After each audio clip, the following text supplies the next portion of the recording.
Snark. Okay, welcome to yet another dastardly, devious, another D adjective, destructive, dirty, damned, doofious. Yeah, there you go. Perfect. Another Dark Tank episode with me and Derek. Chris is unfortunately trapped under trillions of feet of snow in New York. They don't know what New York looks like. It looks like a cotton swab now for the most part. Thanks, Zoran.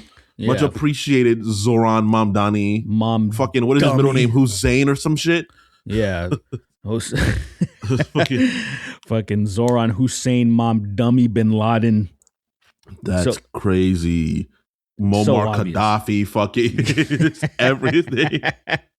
Every terrible thing. But welcome to another Dark Tank episode. Chris is not going to be here today. He's unfortunately held up with things involving his family and the weather over back home being just absolutely shit. So it's going to be one for me and Derek today. Maybe a bit of a short episode, but we are excited to be here.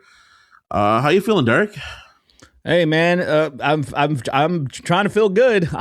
I'm trying my best. I think the world has finally. I think the country has finally defeated me. I will say that. Damn, I think a real. I've been talking a lot of shit probably over like the last year or whatever about like how apathetic I've been feeling, but that's not true. Like it's actually the complete opposite. I've been feeling so much more empathetic and so much more frustrated. And I feel like my brain tried its very best to compartmentalize everything and act like everything's fine. And then I think like I had a moment where my brain's like, hey, I tried, dog. And then just collapsed. And it's like, oh yeah, wait, everything's shit, actually. This is garbage. And me having a European wife, just like, it's like one of those things where it's like, hey, why aren't you in better land with better healthcare and less fuckery going on? And so I have to deal with that stupid bullshit. Look, I'm a class 1 European hater, right? Number one, first draft pick.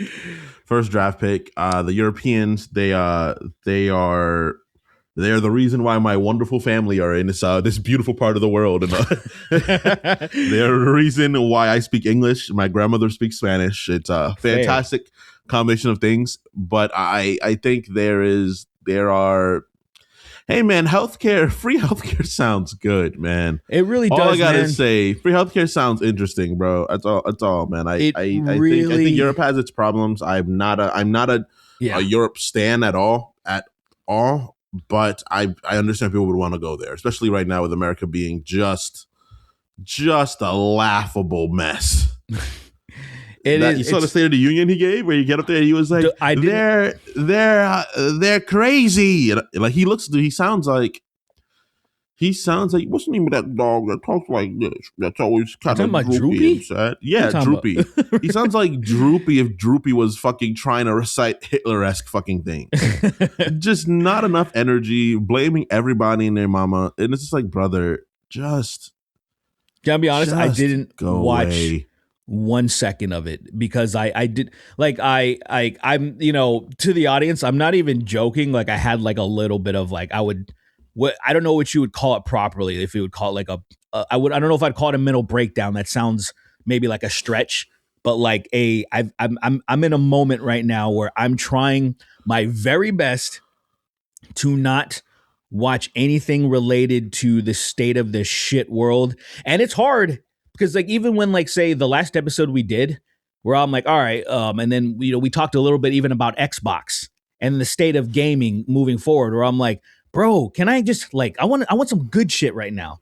I want something nice right now. Look, man, that gaming thing that shit is so not good. That shit is so not good. I just want something nice. I heard about it and my brain was trying to be like, oh well, I don't understand enough what's happening.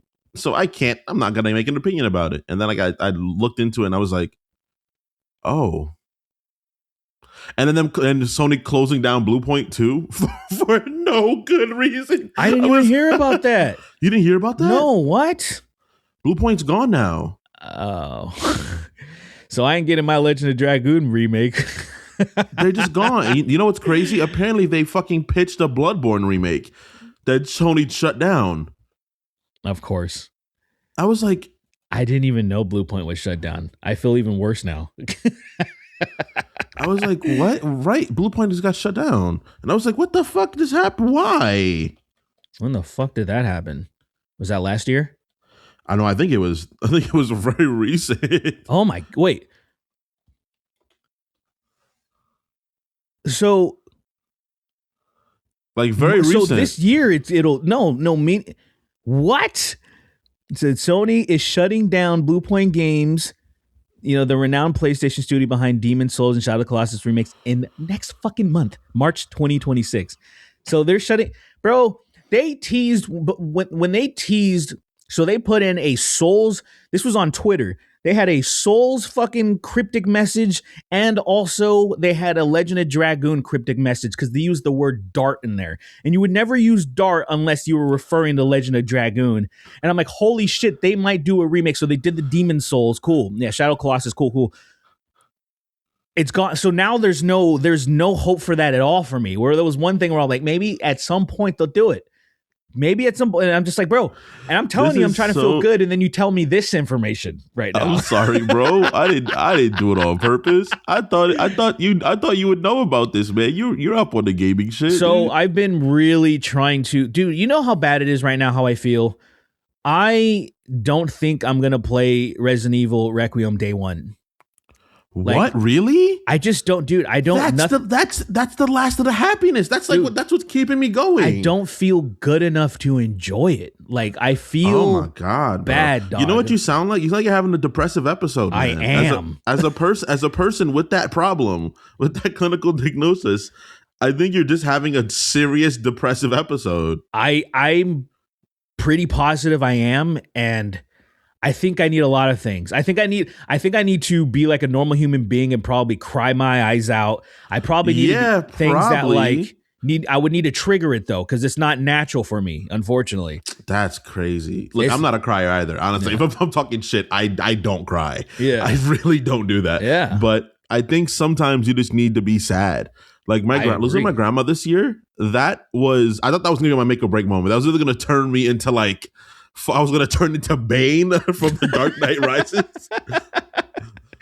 Or I was going to be like, oh, I'm just going to not have any emotion anymore. I'm going to either become a wild radical or I'm going to lose my emotions. And honestly, it did neither. I was just like, oh, man, well, you know what? I really loved her. She's gone now. And I'll try to live better in her because of what she taught me.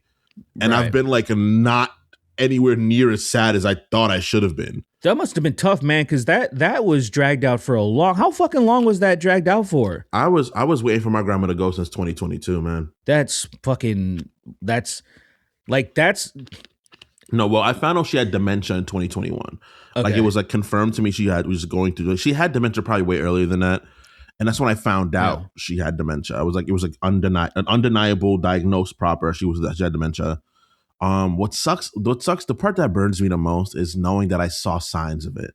Before I left, there were signs, but I was like 22 and I was like, fuck living here. This house is fucking bullshit. All these rules are dumb.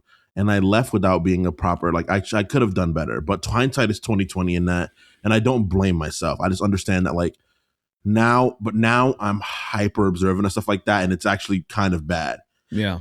Because now whenever I see like weird repetitive things in like anyone I care about or stuff like that, I get very anxious, which is sucky in its own right. I get very anxious, so I'm definitely traumatized about that, and I do have to go to therapy to talk to a therapist about like, hey, I feel like everyone in my life is gonna forget things and then not be able to remember stuff, and I'm gonna be really sad. But I noticed things, and then after like 2020, I went to New York. Remember, I went to New York with Lily. She met my grandmother. Yeah. By that point, my grandmother was mixing up her languages. She could still speak, but she was stammering over her words a lot. And like I could clearly see that like the woman that raised me was fading away. And then the year, like I think 2020, 2024 or late 2024, she got put into hospice, and that's when she got sick. And she was like, it was like progressive like point where it's like, okay, then she had like 2 strokes, and then she was just like, she was on her way out. And I had like a long mourning period of time for her. And that's the only reason why I think I was like, I'm relatively fine. Yeah. Because if it was more sudden, I would have been in shambles, probably. It would have been like, you would have been like Bane Joker. You would have been like both. Jacked and laughing my ass off in the dark, dude. What is that? Is that Boker or Jane? I like Joan more. Joan. Just doing Olympia poses in the dark, laughing my ass off in my fucking room. But yeah, dude. So I don't know, man. I think you do probably talk to someone, man. Talk to some professional about it, dude. So here's the funny thing, like with my insurance. So I've been trying to get a lot of stuff done with like some issues that I've had, and then just again jumping through the hoops of my insurance, and then of course the subsidies, some of the credits falling off, and then my insurance skyrocketing even more. There's a lot of things that are making. I love how expensive insurance is. It's so sick. I love how much it costs, dude. I love it. It's so fantastic. It's so sick. Like right now, I get covered through Lilly because we're technically a I don't know what the word is called anymore, but we're like the courts or the government considers us relatively married now. Right. Yeah. We've been together for a long enough time. So I get insurance through her, and it's still expensive through her, but it's less than what I was paying myself. Right. For my own insurance last year, I was paying a lot of money just for that.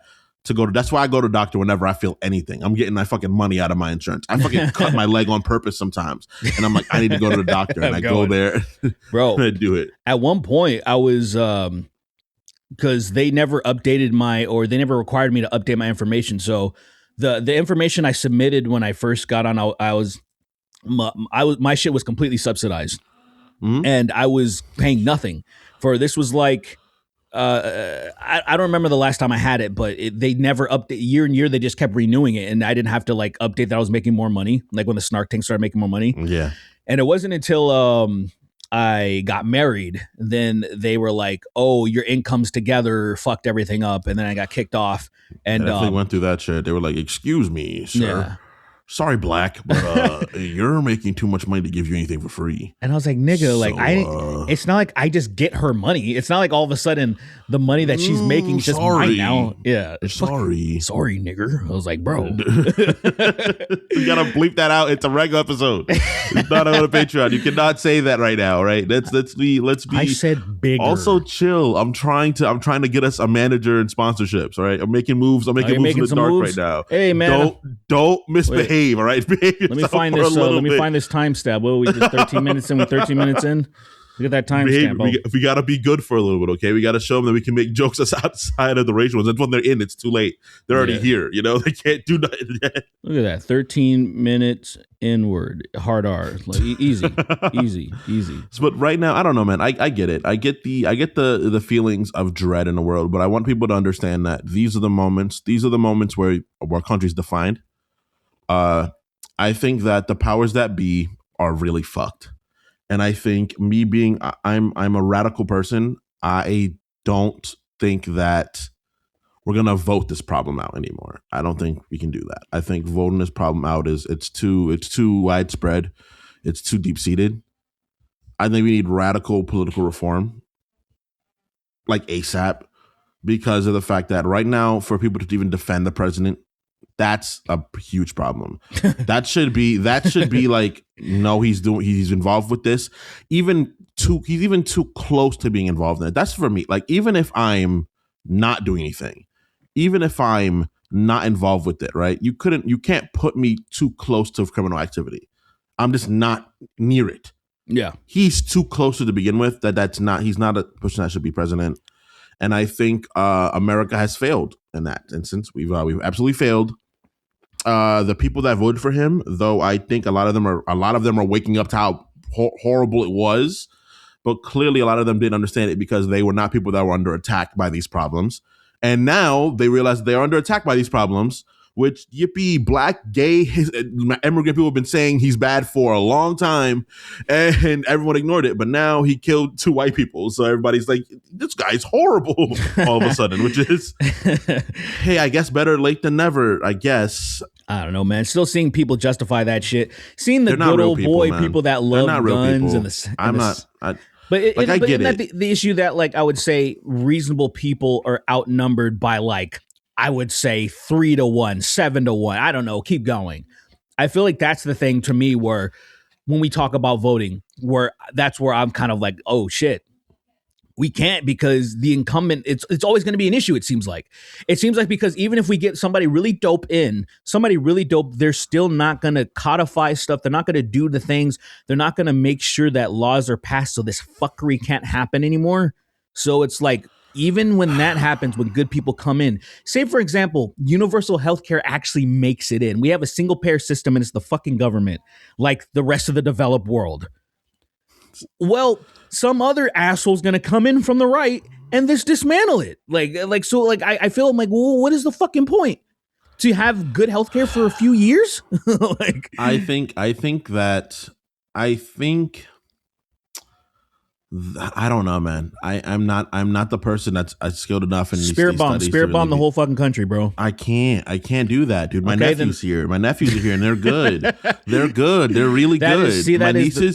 My nieces are here. You're right. They're good. They have that's my balancing. That's my recentering figure. You're right. That some people don't have, which I have. My nieces and my blow nephews. Up the entire United States. You're right. A lot of them, even a lot of the people that voted for that stupid shit, man. Like I want to be able to put like malice against them and be mad at them, but it's probably just ignorance, man. As much as it makes me mad seeing it, like it's just ignorant. I've been ignorant. I'm still ignorant. I am still ignorant. I've said dumb things. I've not understood and interpreted things the correct way. Listen. I was just lucky. I was lucky enough to be like, oh, people around me would be like, hey, kind of look into this and try to figure this out. Hold on a second. I don't know. I'm past the point of ignorance because, like, look at, here's a huge issue. So Andrew Schultz, who was a complete shill and sucked off Trump and all this, but look at, let me get to my point. Paint your peanut. He eventually was like, I can no longer pretend like Trump's dope and I have to just shit all over him, and just didn't. Now on the flagrant, he's pulling no punches on brilliant. He's brilliant. He's pulling no punches anymore. He's just being like, I got duped. I was stupid. There was shit on me. Whatever you want. Okay, whatever. But you look at somebody who's much more influential, like Joe Rogan, who still refuses, even though he knows in his hearts of hearts, you can say how stupid he is, how ignorant he is, whatever. You know, in his hearts of hearts, he knows how fucked up it is. He knows how close Trump is to this files and all this shit. And he's mentioned how many times, hundreds of thousands of times, the files, whatever the fuck it is. And he still won't just say Trump's cooked. He won't do it. And I feel like that's the problem when you have so many retards that are listening to people like him. They will only follow him and he won't break character. And I'm like, man, fuck this. That's why I'm like, okay, we're not going to spirit bomb the United States. We're going to spirit bomb these people. Just Austin? Spirit bomb just the Austin. People that like, because I guess the spirit bomb is the idea that it's not supposed to affect good people or something. Yeah, no, it's not going to kill good people. Yeah, so like, that's why I just want to like just throw but that don't even work down. on evil niggas, really, too. Remember Frieza took a spirit bomb to the face and he was like, I'm not dead yet, nigga. And it's like, come on, bro. It's like, come on. That's a good point. Bro. Like, actually, the people in the Epstein files probably would just be like hurt pretty severely, but they'll still be alive. They'll like, still be in the fight. Come on. And then like somebody like a Goku, the person who threw it would let them go too. Like, oh, you've learned your lesson. And don't make me do this again. Yeah, if you come back, we'll be ready for you. And it's like, no, please finish him off. Look, man, I think, dude, I think they're gonna get theirs, man. I think they're pushing the good old American people to a dangerous place, and I don't think they understand how dangerous the place they're pushing the American people to. Yeah, I think it's gonna be a funny situation, and I think people just go out there. Please, people get involved in your midterms. This is the one time now. I'm not one of those people. I'm not one of those like, voting is super important. Even though I do think it's actually very important, particularly if you're any sort of marginalized group, including white women. Even though I don't like giving you guys your flowers, including white women, vote for your legal official, your local officials. It's really important to make your area better, and then in the climb, they will eventually be able to be put in the states where they are even allowed to be in the same running as those presidential people. Because I think there's a lot of people, especially in the younger groups of people, that are like trying to become better and do better for the people around them. We just got to make sure that, I don't know, lobbying stops. That corporations can't lobby to business officials. That should have been a thing a long time ago. The fact that isn't is curious to me. But let's move on to some funny stuff, because we're little Debbie Downers right now. You're being a bitch ass nigga. I'm trying to teach niggas even though I'm dumb as shit. So let's try to. Yeah, we're gonna get some questions. Every single question we're gonna answer it. There's a lot of them. Oh my god, I put Wester. It's crazy how many there are. I put Wester. Oh my goodness. Here, this is how we're gonna do the questions. All right. Okay. You start from the top. You grab one from the top. I'm gonna grab one from the bottom. This is dog shit. It's not dog shit because it's like, hey, I'm down. Let's go. The people from the bottom, they were here first because this shit was like. That's very true. You have very, very true. 21 hours ago is the first question. So you go from the top, and then I'll grab them from the bottom, so we won't get confused or nothing. We're just gonna go. Okay, let's go. Okay, so I got one from Sweeney Todd. He said, "Sup, Yakub 1 and 2.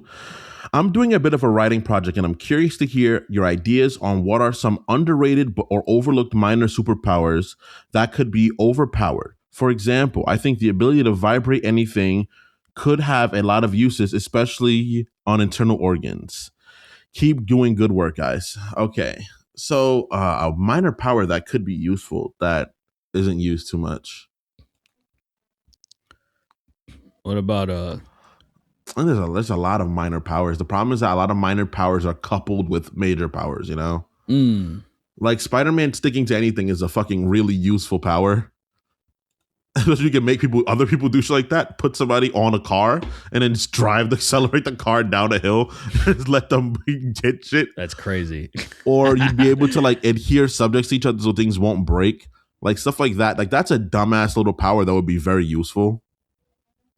Yeah. Ability to speak any language would be cool too. Or speak to plants and shit like that. Like stuff like that is like really useful. Just that no one applies that because that's not a visual power.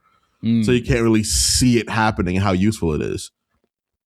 Yeah, I think that one's good. I think like minor, it is weird to think about minor powers. It really is, because I'm like, first thing that comes to mind is all the obvious stuff.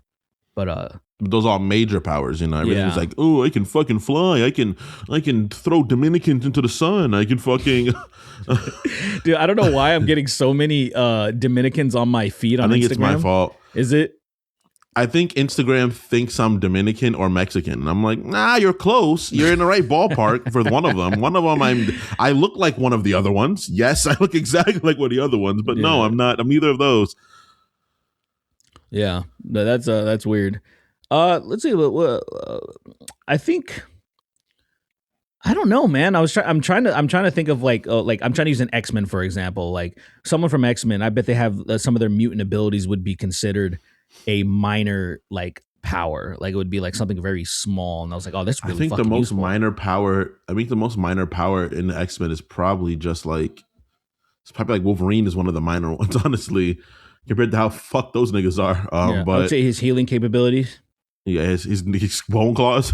That's a minor power that would just suck dick. That would just suck dick without the healing power. Yeah, I don't really just want be dog shit. Just be complete ass. They come out your arm, you scream, you put them away, and there's this gaping holes in your head. You're like, I don't know why. Because obviously, when we first meet him, he has like the little snits that come out that are like pretty much the guard, like the guiders out of his arm. Yeah.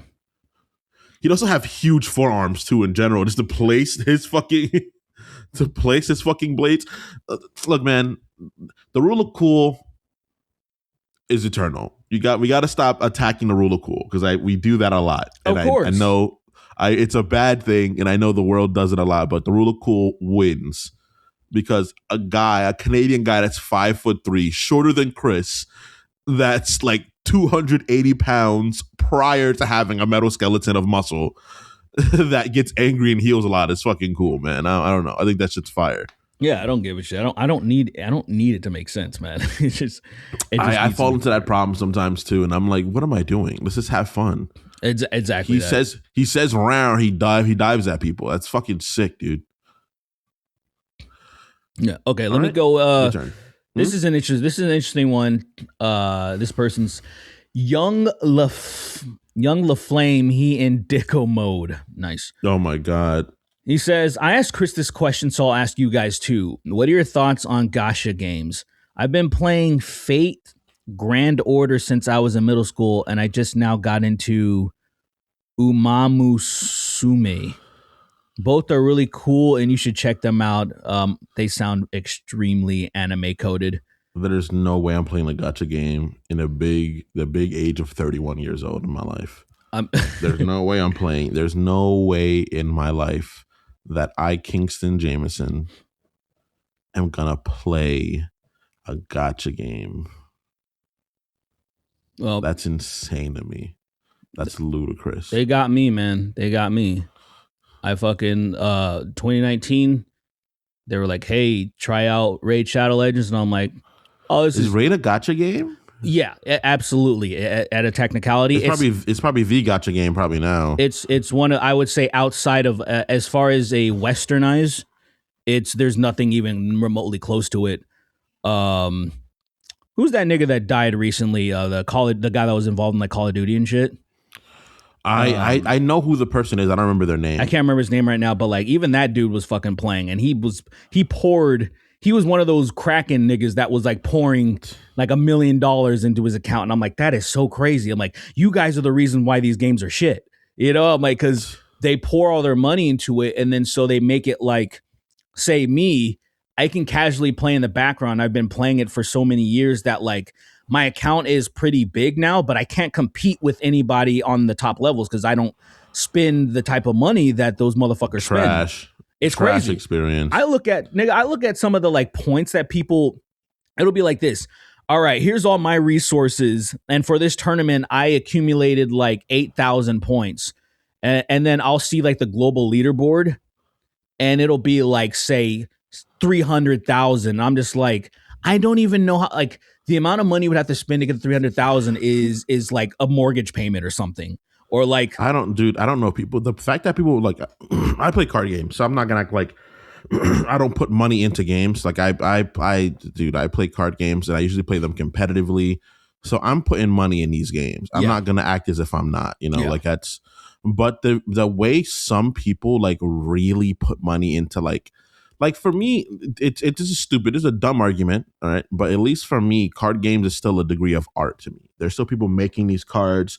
There's art designs on them, and they can accrue wealth, technically. You physically keep them, too. Yeah. Not that gacha games, actually, there is a market in selling gacha game accounts to people. That exists. You can do that. That exists as well, too. But it's like, at least I'm holding the card, At least I can apply and I have it physically. This is mine. 100%. Something can't happen, and like they're like, oh, the server gets shut down. They shut the servers down, yeah. And then you don't have your account anymore. But also at the same time, a fire could just happen in my house, and then my comics that are worth thousands upon thousands. Like, dude, I have so many comic books. When you come to my house, the freaking wall unit I have on the side where there's the mirror, and the other side is the wall unit. That's 20 years of Spider-Man.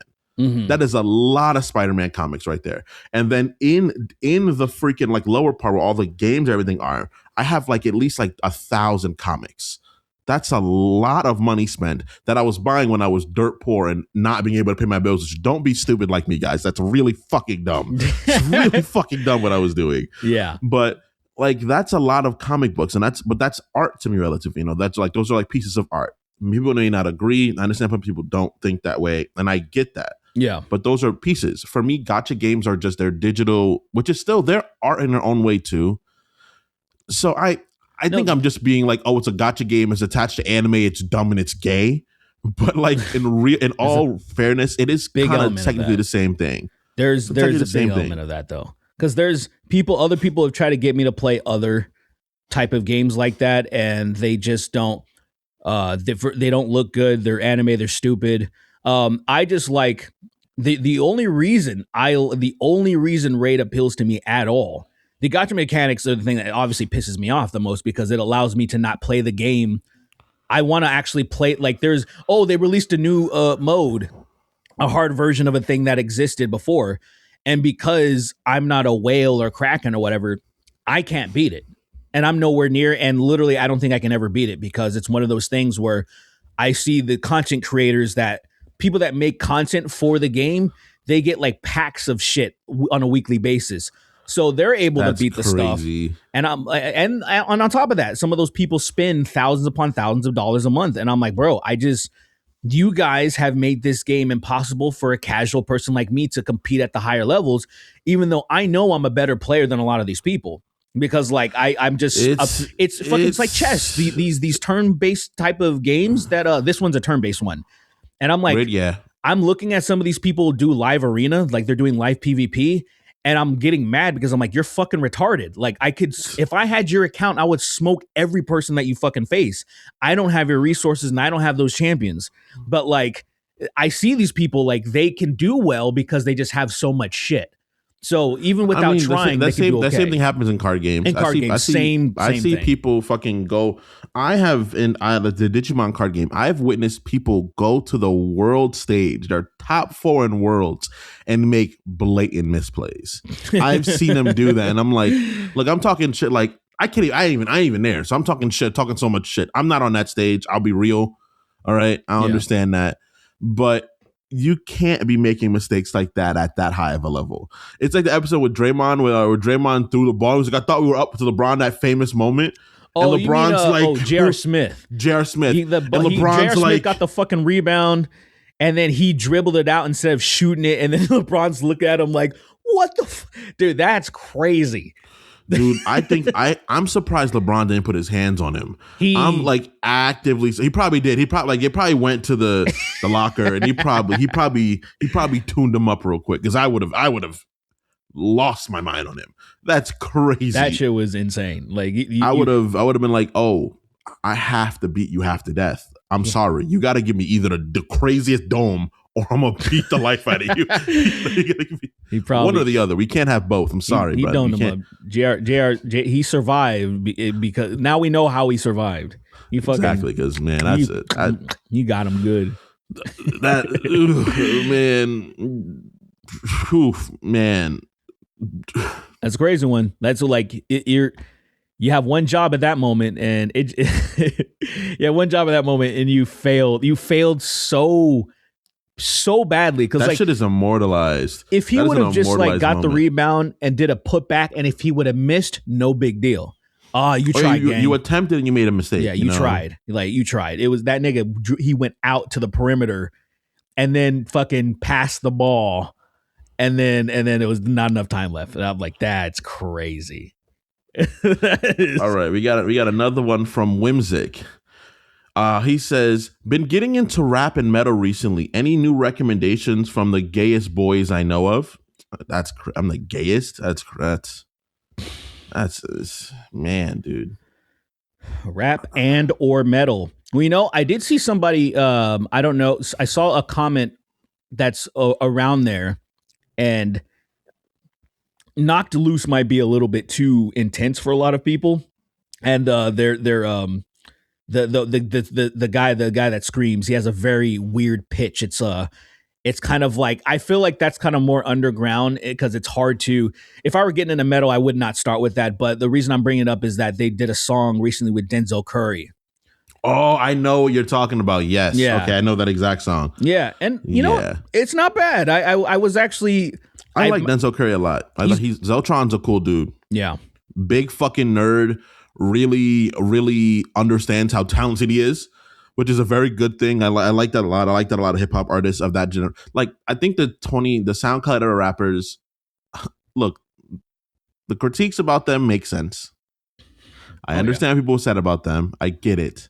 Sure. But at least a lot of them were out here just genuinely creating stuff, you know, like they were like, it may not be the best quality, it may not be the most refined skill stuff, but they were creating music, you know, like Lil Uzi is like the spearhead of that generation to me. Like I think when I think of like the sound era, I think of Lil Uzi. He's the most influential one, I think, to me at that group.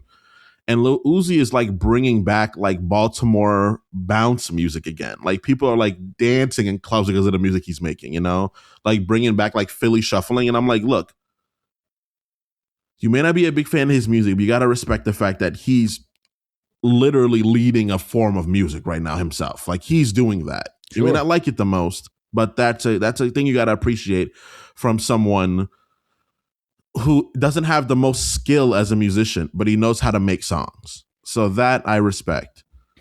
But I agree with that. There's a lot of them that are dog shit. And it bothers me because rapping used to be about your ability. So it does annoy me at the same time too. But then because like Denzel Curry, who is a fucking demon. That motherfucker can rap his ass off all day long till the cows come home and then kill themselves and become beef. Right. Ability, originality, we used to be like, no biting shit. Like you don't want everybody to like trying to sound the same or try to take the same type of shit. And now that doesn't really matter much anymore in as far as like mainstream appeal, which I imagine a lot of older heads are upset about that. But again, it's over. You know, there's nothing you can do about that. There's no point in being salty about it all the time. It's like it doesn't do anything. You know, I get that. It's kind of like at the end of the day, I always say this. Like even when in the last episode we were talking about like say the direction that gaming is going in, we still have a lot of old shit that we can fall back on. There's absolutely so much shit always that is coming out or that came out that things that you haven't discovered, things that you passed up. We haven't got a chance to explore. So explore that instead of being mad. I learned that a long time being a comic book fan. When the first time I read a comic book run that I was like, oh, I don't like this. I was like, well, the one I had that I liked is still there, you know? Like it didn't leave. It didn't leave. It's still present, you know? Exactly. So yeah, I'm in the same with music. That's if there's a rapper. Assume there's an artist I can put this guy on to real quick that I got on my playlist and see if anybody. Oh, okay. I will always be a firm advocate. I am the firmest advocate of Earl Sweatshirt. That is my fucking guy. I think he is.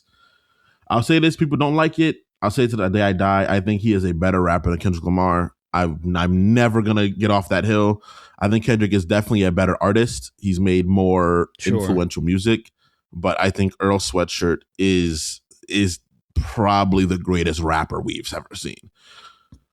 But who do I have? I have there's an artist called Ethel or Ethel. Well, no, it's Ethel. Ethel. She makes really she's beautiful. There is who else I'm listening to? Obviously a lot of Vince staples. Vince is a classic, and JID, another awesome. Coast Contra, a group very similar to Bone Thugs and Harmony, not in the way they rap, but in the way that they're a conglomerate of all very, very, very talented people. I think you just look into it. There's Mavi, another artist. I think he's an Atlanta-based artist, very, very, very talented. Has a few collabs with Earl Sweatshirt, makes great music. Who else?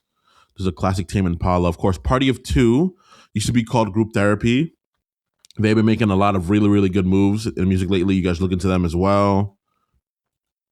There's a lot. Holy shit, there's a ton of artists I can give you. But look, keep into those. Party of Two, Mavi, another one. Ethel is another great singer. She isn't a rapper, but she does sing over hip hop beats sometimes. And then Coast Contra, another good group. And then obviously Vince and Jid are like classic artists by now. But look into those guys. I'm gonna put you on to just two artists, just two songs. So for metal, I would go Periphery. They have a song called, and this is, anybody can enjoy this because there's like virtually no screaming in this one. But the song's called Marigold. And Marigold is probably one of the best songs ever written, in my opinion. As far as metal goes, it is just a fantastic, because it's so heavily inspired by classical, like just artistry on the guitar. Everything, just the mixing, the production, everything about it. The singer is one of my favorite singers in the genre. He's fucking really underrated. Great fucking song. I think anybody can get into it, and then you can check out their whole catalog. But Marigold is something that I love that song. And then a song that I just really fucking love. I heard it on, dude, like NBA at 2K22 or 21 or something like that. But it's I'm Dope by Toby Nwingwe. Toby Nwingwe is a fucking solid. He makes fun music for sure. I like him a lot. And that song I'm Dope, I'm like, damn, every time I hear it, it just puts me in like a really good mood. And he makes good music. Toby Nwingwe is a fucking talented guy. Yeah. Nigerian, but a very talented guy. Yeah, I'm surprised he hasn't fucking scammed everyone, bro. Like, it's That's like, no, crazy. he's making good music. He scammed everybody into thinking he was a good artist. Fucking wild endeavors. And it works. Everybody's like, all right, I guess. All right. You want to answer a real one? There's one. There's somebody here. There's somebody here that. Oh, what the fuck? Did I skip around like the Knock Loose track as he was talking about? Oh yeah, that was Knock Loose. Shit's fucking good, man. I think rap and metal go really, really well together. Because I think they're the two. Well, it can work.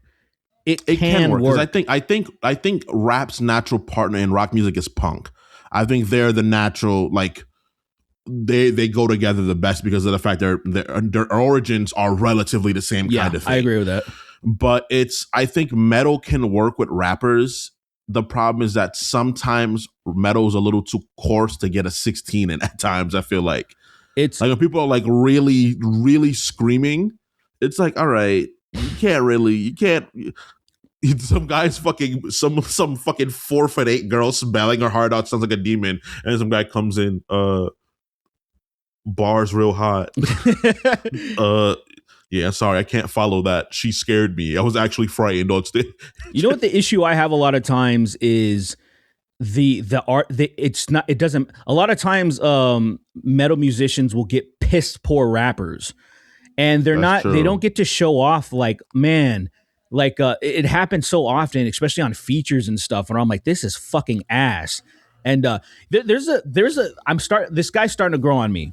So there's this Indian band called Bloodywood, and the rapper used to piss me off to no end because he's just not good, but he's getting better because he's been doing it for years now.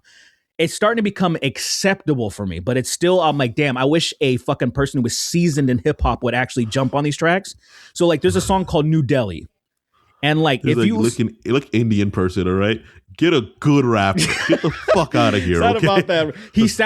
You wouldn't even know if you heard him. You're a bad rapper and Indian, all right? You're both of those things. Listen, if you heard him, if you didn't see them and you only heard the music, you would think he was American because he's rapping in like an American accent, kind of. Like the way he's doing his voice, but the main singer that's singing actually the melodies and everything, you can't mistake him. He's doing his like native old culture style of like Indian music. It's actually really cool. It's really fucking cool. I think Indian music is actually really fucking awesome. I love Indian music actually. As much as I make little stupid side pot shots at Indian people, I loved that culture growing up. I thought it was fantastic. I love the food. Indian food, I think, is so good. It's unbelievable. I fucking love it.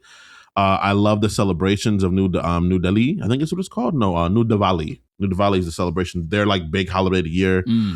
They celebrate. Lily's job has a lot of Indian workers because obviously it's engineering, and they give those visas back when they were still willing to give them to people. Yeah, they gave them to Indian people like fucking wildfire to come over here and work. Mm-hmm. And her job actually around Halloween times, they celebrate New Diwali pretty much at her job. Like she has a day of like pretty much just sitting down on the computer and it's like socializing all the Indian people that work with her. And she fucking loves it. She thinks their cultures are beautiful as well too.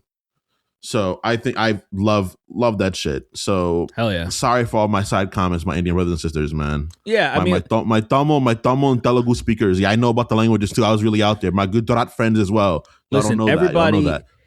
Anyone who's listen, I just feel like none of this should even need to be stated, but it's like if anyone has ever been made fun of on this show, it's just in jest. It's just like the way that you roast the homies from time to time. Could you imagine no one has any real issues against I was only here because of the bigotry. Now that it's gone, I don't really feel like I should be here anymore. You guys are lame. Bye. Also, you're both black. Send. There probably is a couple of comments like that, brother. I don't think that's true, man. I don't think there's always like a very small percentage of people that they like you're surprised. You're like, how did you get here? You know, it's one of those things. Oh, that's every time I post something on Twitter. I'm like, who are you? How did you get here? Like, I hate how often I realize that my perspective is just simply mine. And like, I understand. I have some famously bad takes, right? I get it. I know who I am. I know what I am. I know what I was created as. I have some famously bad takes, but I think my takes have led me to think the way I do. And it's like, all right, cool. I can view things the way I think because I'm a contrarian, bro. I know I am. I've been that way since I was little. Yeah. Someone's like, yo, that's cool. And I'm like, is it really cool? Or are you all just saying it's cool? Everybody in this room is gay but me. And I realized that that's how it has to be. Stupid. Even when I was little. So like a lot of times I watch shows and I'm like, oh, this show's very similar to this. And someone's like, actually, it's like this. And I'm like, bro, what did you just watch? Did I watch something poorly or did you watch something poorly? Yeah. And I think about that a lot. And I'm like, man, maybe I'm just stupid. Maybe I'm just actually dumb and I can't absorb things correctly. Yeah. Yeah. I wonder what Chris thinks. And put another pan over the Chris picture and be like, I'm stupid, small, and gay. This has nothing to do with Halo. I don't care. Master Chief isn't here. He's, oh my God, sprinting. It hurts my brain. No FOV sliders. What am I going to do? Oh my God, my glasses. Oh man. My glasses. I have glasses now too. I can't even make those fucking jokes, it's crazy. You finally joined the team, man. I hate it, man. Good. Here, I'm gonna read this. Hold on, I'm gonna read this. This real one. Let's see if we can give this guy some real advice. It's from Jello. He says, "Legitimate question for Kingston, not Sweeney. Kind of in the same situation you were in, where I'm pulling less than 40 hours a week at my job that I fucking hate. I have a degree, but it's not doing shit for me. What do I do?" Okay, he didn't. What do I do, you person who? Great. Awesome. What is that? I got cut off? No, it's I'm trying to figure. So on the fly, I'm trying to figure out what he actually meant because of the typo here. What do I do, you person who would be a older brother figure? Oh my, it says bother figure. Okay, this guy, there's too many typos at the very end. I don't know if this guy's drunk. I'm going to read it word for word. What do I do, you person who would be a older bother figure IRL? Older brother figure IRL? Uh-huh. Okay. If you don't have a real answer to this, you're gay. That's what it says. Damn, well, dig dong. But that's the answer. No, I look, dude, I think a lot of people are going through what you're going through. A lot of people I know have degrees and they're not even using them. I have 2 that I don't even touch, you know. Granted, they're associate degrees, they're not bachelor's degrees, but even bachelor's degrees, people are like they don't have jobs. Yeah. So I think you're doing 40 hours at a place you don't like. I think what you should do is, and it's unfortunate to tell you to have to do this, is save a little money to give yourself a bit of a cushion. And while you're doing that, attempt to look for another job. I know it's hard to do. I know it's really hard to clock in your 40 hours while also looking to find another job. That shit's not easy. I'm not going to tell you it's going to be easy time. But at a certain point when you get it, there's enough.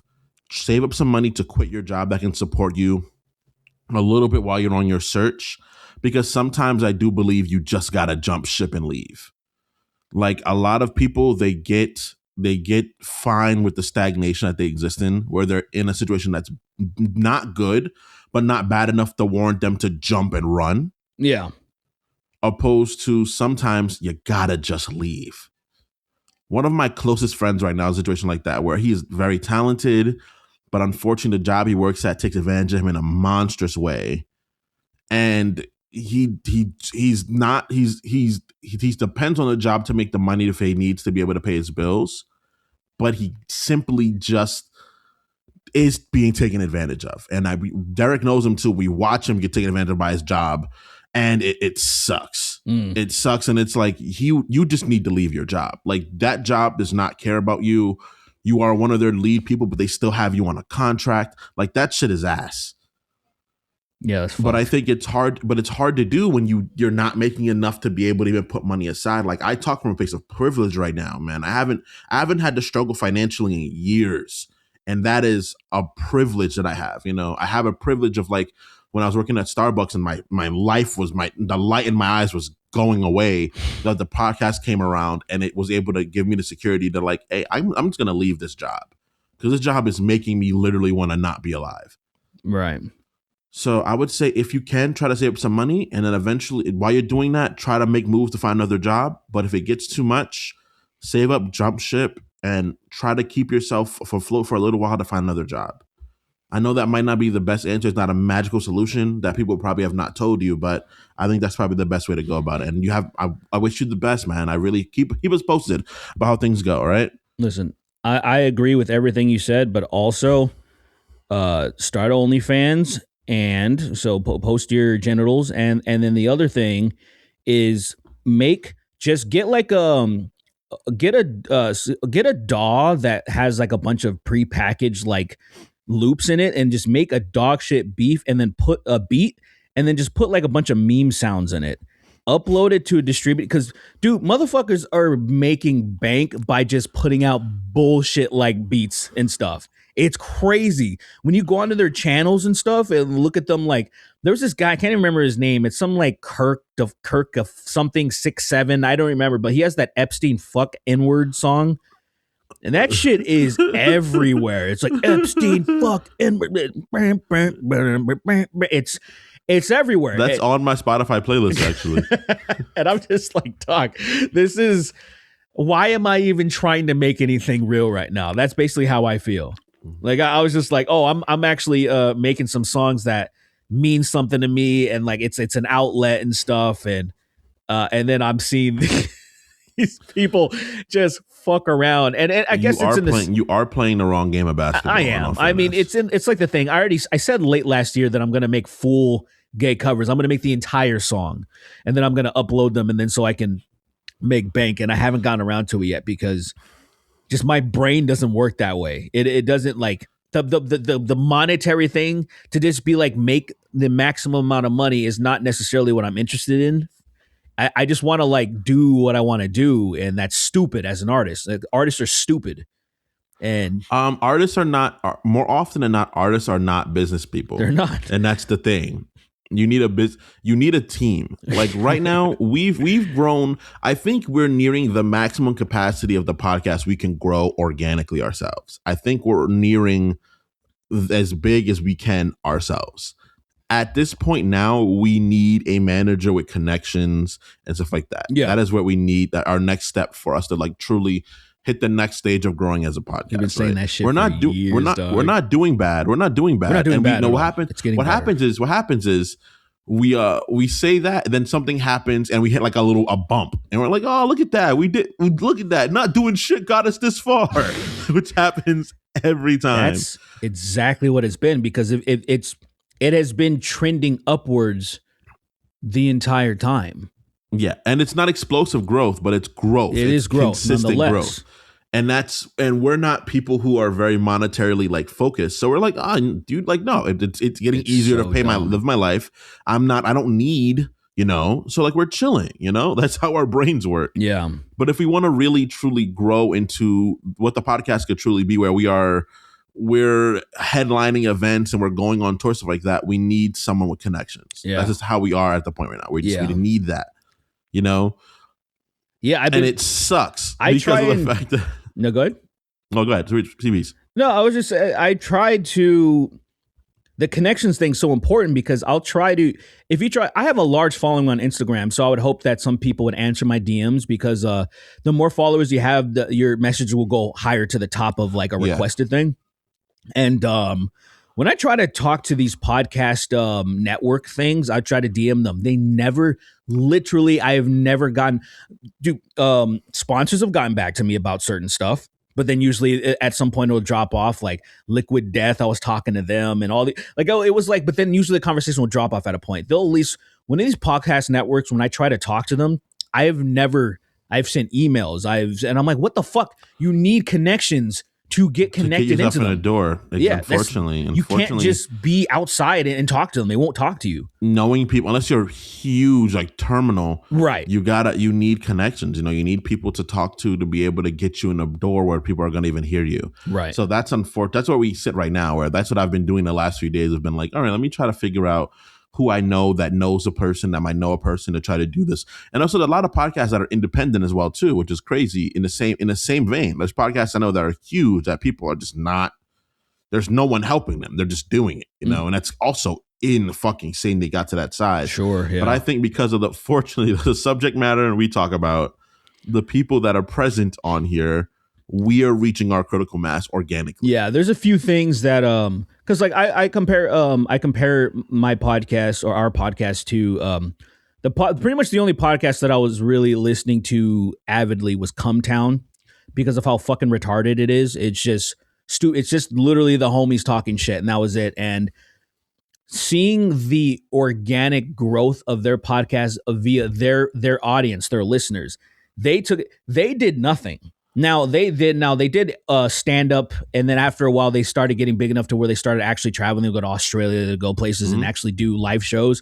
But the biggest thing is there is an economy of just recycling their content. There are people. Do you remember Porktopus? Do you remember the homie Porktopus would animate stuff? So there's a guy named Saul that does that for Come Town Clips to this day, and he still gets a ton of views just clipping old content. And then there's new channels popping up every day. And the one thing that I was like, I've heard some of our content that would be, it's just, there hasn't been any type of, we don't have that crazy audience that wants to do that and take on a life. Like there's been maybe like 2 people that have tried to take on our content and maybe try to make an economy out of it. And I think that's where we need an editor that's a clip maker. We need someone to do that can do both of those things. We need management. We need more things, Yeah. And you got to spend money to make money, but I'm sure the money we spend, we're going to make back in droves. We just need to do it. Yeah. We just need to do it. Yeah. So we're just being lazy. We're just being stupid, lazy niggas, man. It is. Stupid, lazy niggas is probably the name of this episode. Chris actually gave us that name. Chris actually said that directly. It was like Chris that said that. And I was like, dang, Chris, look, man, I know you're Puerto Rican and I know you probably have a black grandparent somewhere, but like, I don't know about saying that. And he was like, nah, man, I believe it. And I was like, all right, well, wholeheartedly, full chest, 10 toes down. My bad. Sorry. All right, sorry, my 5'4" king. My apologies. Next question. You got one? Okay, next one is Persona 4 gay, Sween? Who's the person? That's the name. Oh. Is Persona 4 gay? That's their name? There's some hinted homosexuality there for sure. For sure, it's there. But he said, "Hey, Blackertons, this is my first time writing as in a Patreon supporter. What's called? I was here before the clip blew up. Oh, okay. I appreciate you. Oh, hey. Last week you guys talked about how there isn't anything for kids to watch these days, like Batman animated series, Justice League, and well, I have always wanted to say that. I just wanted to say." That you 30-year-old black men forgot about the movies K-pop Demon Hunter, which is big for kids. It also doesn't help the monoculture is essentially dead. That's very true. Mm-hmm. Enjoy the statement. I'm gonna go to some fat black Chris. Oh, nice. Ouch. Yeah, that was a good one. K-pop Demon Hunters, is that a movie or is it a series? It's a movie. It's a movie. I feel like that's not like... Okay, I think there's always going to be movies that are going to hit, but this is more looking for like a series. I don't think the value that the things that those, not to discredit K-pop Demon Hunter, I have my own problems with K-pop that are very deep-seated, and I don't want to get into that conversation because I know the K-pop stands are going to go crazy on me. Sure. But I've been very vocal about why I don't like K-pop, and it doesn't lead to healthy conversations between people that are fans of it because it's like a long diatribe. But I think those things are fine. I think there's stuff for people to watch, but I don't think the substance of the things that kids are watching are quite the same as what they were when we were younger. That's just it. I think there's obviously going to be things people watch always. Duh, you know, like you can even count content creation. There's Bluey, there's fucking there's shit like that. I think the kid shows have Cocomelon. Those kids. I think there's enough kid shows. I'm not personally aware of them, but the kids are still glued to their screens and they love, like, it doesn't matter whether it was Blue's Clues, then the next generation was Dora, and then the next coming up was like Bluey. You know, I'm just like, as icons, I don't think that's ever gonna stop. Yeah, like my nephew, he's one right now. He watches Popoyo, like it's a little Spanish baby with a duck that's a friend and an elephant, and he like dances all the time. And it's like there's always gonna be stuff for them to watch. You know? I don't think that's true, but I think the problem is that shows like Batman the Animated Series and Justice League had moments that were like, oh, this is going to teach a young person about how the world not works, but like how you should act in the world in a way that they don't really have now. Bro, you know, there's lessons. Powerful. There's like lessons in it, dude. Big there's lessons. There's like a whole fucking conversation about interracial relationships, and that's the Animated Series. Yes. That's crazy. That's like, what the fuck? Like, people don't think about stuff like that. There's a moment where Hawkgirl is on Oa, and all those fucking landers are talking shit about John, and Hawkgirl walks up to them and says, I'm not gonna let you talk down someone I know is a better man than all of you. And then they started fighting her, and she threw her fucking mace into the sky and beat their asses, bro. She stood on business about like someone that she cared for, you know? Yeah. And like that kind of stuff isn't really, not that it doesn't exist, but it isn't what media is, you know? Like stuff about like even things as stupid as like Dragon Ball, right? Like, people talk shit about Dragon Ball Z all the time, but Gohan's arc in the Cell Saga is an important arc. It's someone that chooses to be a gentle person that doesn't like fighting, but he understands, like, if I don't stand up for the things I love, they can be destroyed. I have to choose to stand up for things I care about, you know? Yeah. And if they walk back his character, which they did, that's one thing, but that's him realizing that, you know? Like, these people are out here destroying things that I care about, and if I don't choose to stand up against these things, they're gonna keep being destroyed. At a certain point, I have to do something about it. I can't rely on other people to do it. Like, that's listen. I don't think that kind of stuff is out anymore. Is it only? And is this just a Western cartoon problem?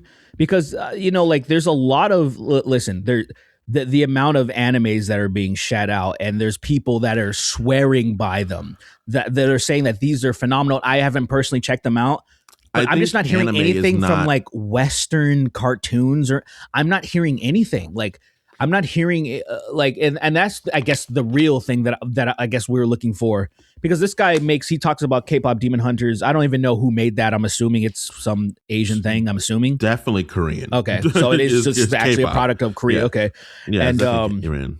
But like, I guess that's the thing, that's the difference, because I good wonder, lesson in that movie too. I make fun of that. I make fun of K-pop a lot. I do think that movie is a good movie, especially for young ones. Okay, understanding like embracing who you are.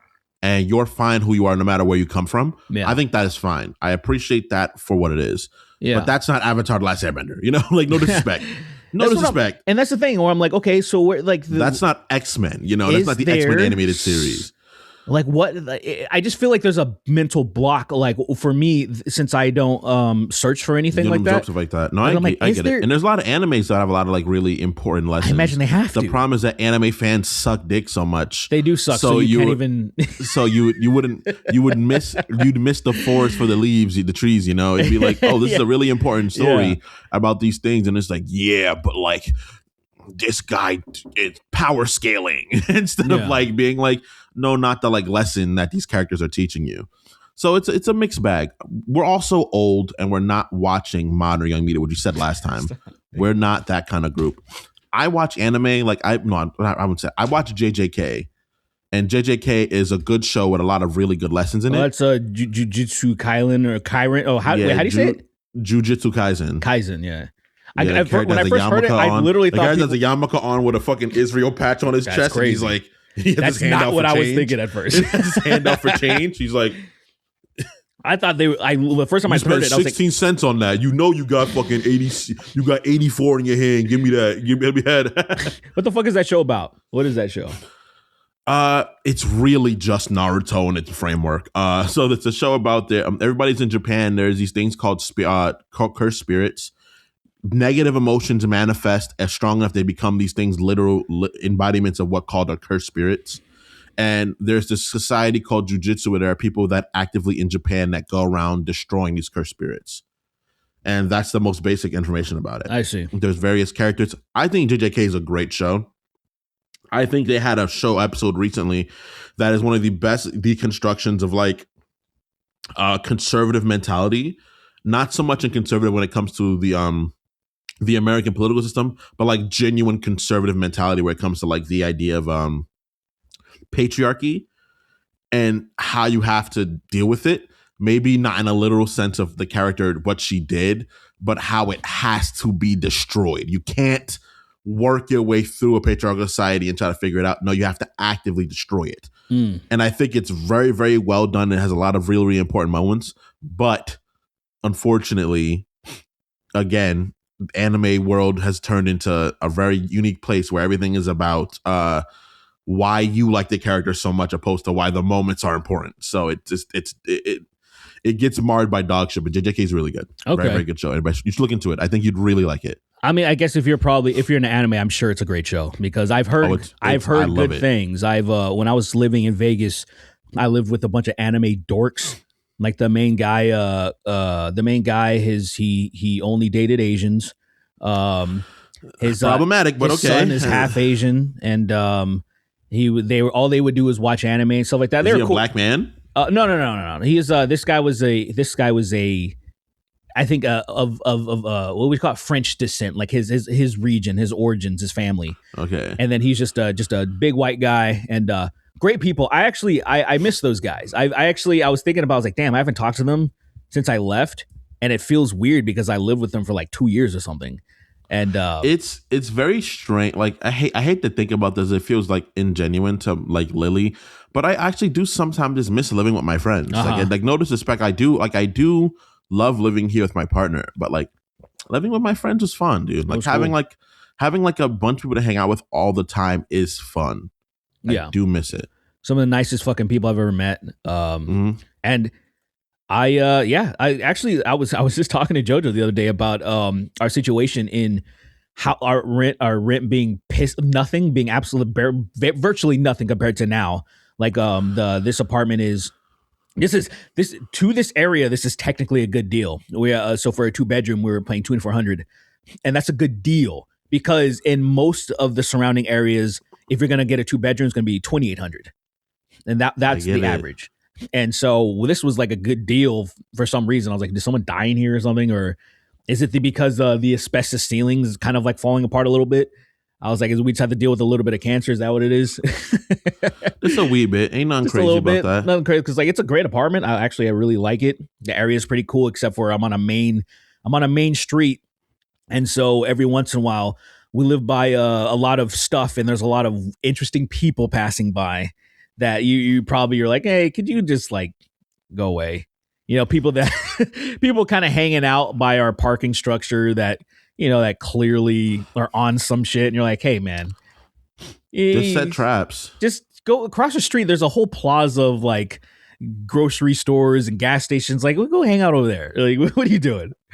But they want to be in the nicer area, so they're kind of hanging out over here. I'm like, get the fuck out of here, huh? But anyway, I want to read a couple.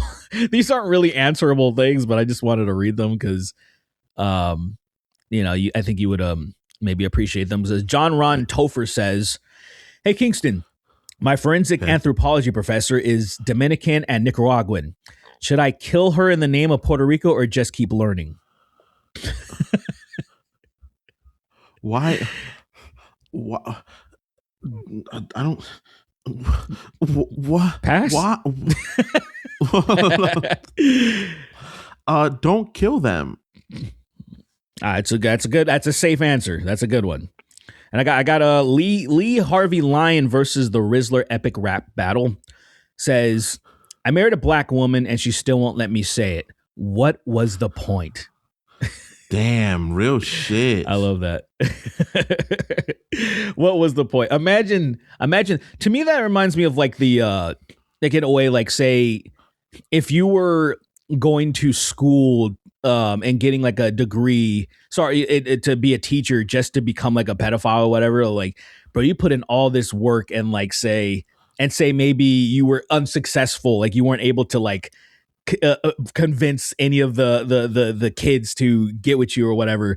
You went through all those years of school just for like for nothing, brother. You put in all this work and you couldn't even. It's like, you're fucking stupid. It's like you married a black woman to think that you can get the pass, and she was like, "No, that's not cool." And you're like, "Fuck." I love that. You like you're playing the slow game, like this long, dumb, fucking pointless game. long game, and then you just lose.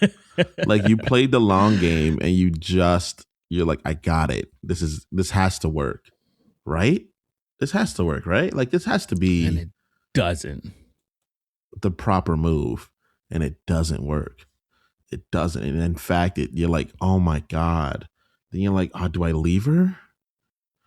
You think she'll think I'm leaving her because I couldn't say the N-word? How would that look on me? Do I want to be that guy? I guess I'll stay. I don't really love her that much, but I'll stay. Hopefully one day she'll give it to me. Yeah, I mean, one day. Just keep working her, Hopefully man. the heat of the moment in the middle of us, tussling one day, she's just like, yeah, you could say it. Yeah, just say it. Thunder it out real quick. You say it like a Thum, like a fucking dragonborn Thum. You just fucking horse, and then just kill her. Honestly, Lily has never said that hard R, and I've tried to make her say it, and I understand why she doesn't say that word. I get it, but it would be funny. Yeah. That's all I'm saying. She's just being better safe than sorry, which is a little frustrating, but understandable. JoJo's in the same position, which goes double for her, Yeah. It goes double for her, where it's like, man, you can't have that shit. And, I wouldn't do anything with it. I wouldn't film her or nothing, but it just, I get it. She just wants to be safe. I think once that bag is open, it creates an uncomfortable like air in the house. Yeah. Like I think we're joking about it. Then it's said, and we're like, "Ooh, I didn't like that." The person that like I love just said that word. That really makes me feel uncomfortable. Yeah. So I'll respect it. I'll respect for that. Okay, we got one from. Oh, this is a long one. Okay, I got a long one next too. It's after you. This one is from Oba. I left a comment on the most recent episode in regards to the BAFTA Tourette situation, but I thought I'd expand on it here just a bit.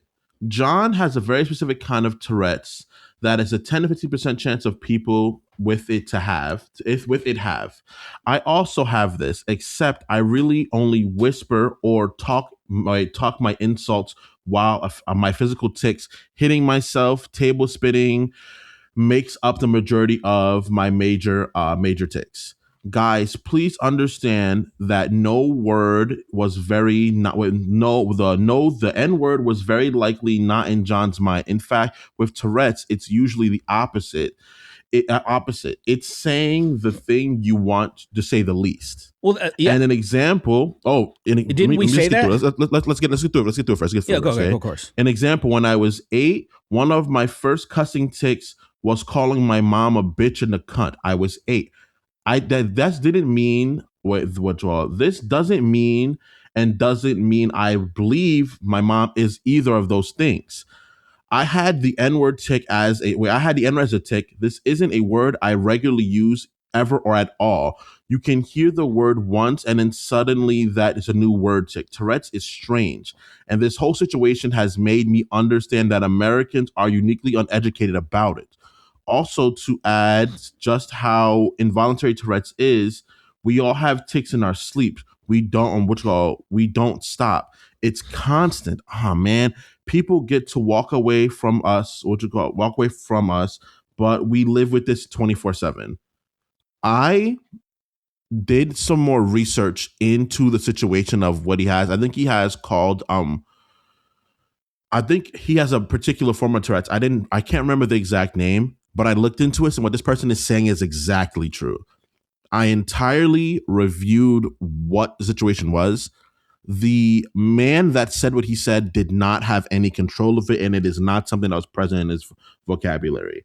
I think there is a real truth to what happens is when you're called the N-word as a black person, right? When you're shouted that word at you, that word is used, that word is violent.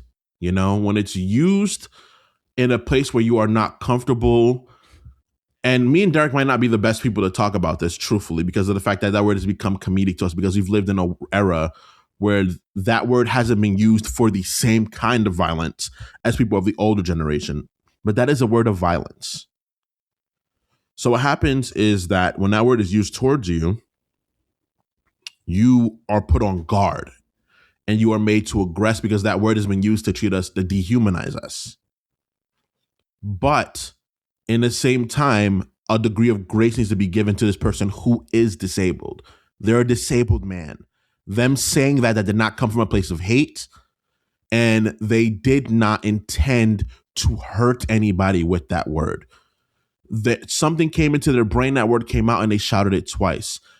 The problem comes from the people that are, one, being ableist and racist in a lot of these comment sections, and most of all, the BAFTAs themselves. The fact that they aired that shit is crazy. Yeah, I would say, look, I would say from your perspective, that was the only thing that I gathered, that you were more annoyed by the reaction and say BAFTA itself. I think because the person that was just commenting right now, I am more than positive, and this is one of the things that sometimes sounds like to me, I'm like, I'm not sure if you finished the segment, maybe it upset you too much, which is totally fair, but we 100% covered that. We all came to a consensus thinking that, I'm sure he was probably thinking, especially because of his Tourette's, like, please don't say, like, the worst thing you can think of, please don't say that. That's not a part of this person's vocabulary. He was not meaning to do it in any way, shape, or form. Just like you said that you would call your mom a bitch or cunt when you know she's not that. In the same way, just in that subconscious area, the worst thing that you can call this person, unfortunately, came out. And that's what we're like, it was probably that. And so, you know, and the thing is, I'm just saying, if you heard that part of the podcast, I don't think you would type that part that you typed. And that's one thing I'm just saying. I don't remember the episode. I don't remember episode. I could have come from a place of ignorance to a degree when it came to that. Of course. And I want to be very honest with, I'm sorry. I never want to be a person that when a serious conversation comes up, I'm someone that's tearing down another person who was marginalized. So I am sorry.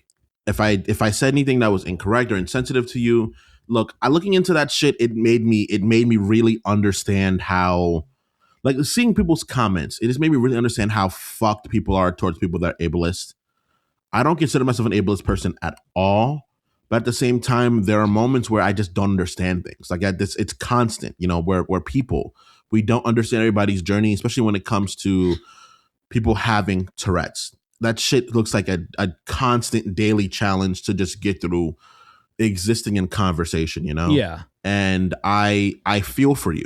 So I'm saying I'm very, very sorry if I or anyone else in our podcast anything that was insensitive in that moment when we were trying to bring light to the situation, because a lot of people don't know what the fuck they're talking about with this situation. And I don't want us to be some people that are also perpetuating that, because I know how people are in this fucking on the internet. Yeah. You know, instead of like looking into it deeper, they're just going to be like, oh no, well, I saw Moist Critical say this about Tourette's, so I'm just going to agree with that. No shade to Moist, but you know, people don't do their own research on their own. Yeah, the one thing I like, because to be very clear, it's like, say, if we were talking about like autism or something, we're talking about people who are neurodivergent. It's like the one thing that you can just say is like, it's a spectrum. Of course, I don't understand the entire spectrum of it. I can only get the anecdotes from, say, people that I know who are on the spectrum, and they can tell me their experience. For sure. And the same thing when it goes to Tourette's is the same thing. And specifically, when we were talking about that, I was like, bro, I'm sure it's on a spectrum. So if people are saying, I don't think it works this way, I'm like, that ain't coming from me. I ain't saying that because I 100% don't know. I'm like, I'm sure you can, if you go back and listen to it, you can hear me say that at one point, saying like, I'm sure it's on a spectrum, because of fucking course it is. So at no point was I personally, I'm just speaking for myself. At no point was I personally like, oh, I can't believe that guy did that. I can't believe it. I think this person is more or less just saying this saying it here to hopefully we read it out to give more people a better perspective on the thing. Sure. I just, which I think is the best way to do it. Well, it's the thing. When people are trying to educate or say something like that, but there are parts in this thing that was being written where it's like, I am all ears to, say your piece and everything like that. But there's some things right here that were kind of digs. And I'm like, hold on a second. I like, if you want to go that route, let me also defend myself. Because it's just like, I'm like, bro, like, first of all, like I said, I don't know if you've made it through the entire segment. You may not have, because maybe you're really fucking annoyed. And I think that's completely fine. I've turned shit off that things have supremely annoyed me. I'm trying to watch this guy named R.M. Brown, who makes fun of Joe Rogan all the time. And Joe Rogan's fucking clips are so fucking retarded and upsetting that I couldn't even finish R.M. Brown's video. You know what I'm saying? Like, insane. There's things like he's making fun of Joe Rogan, and I'm sorry, like Joe Rogan shit was too fucking stupid for me to listen to. So if you got to that point, I completely understand that. But I'm just saying, I'm like, oh no.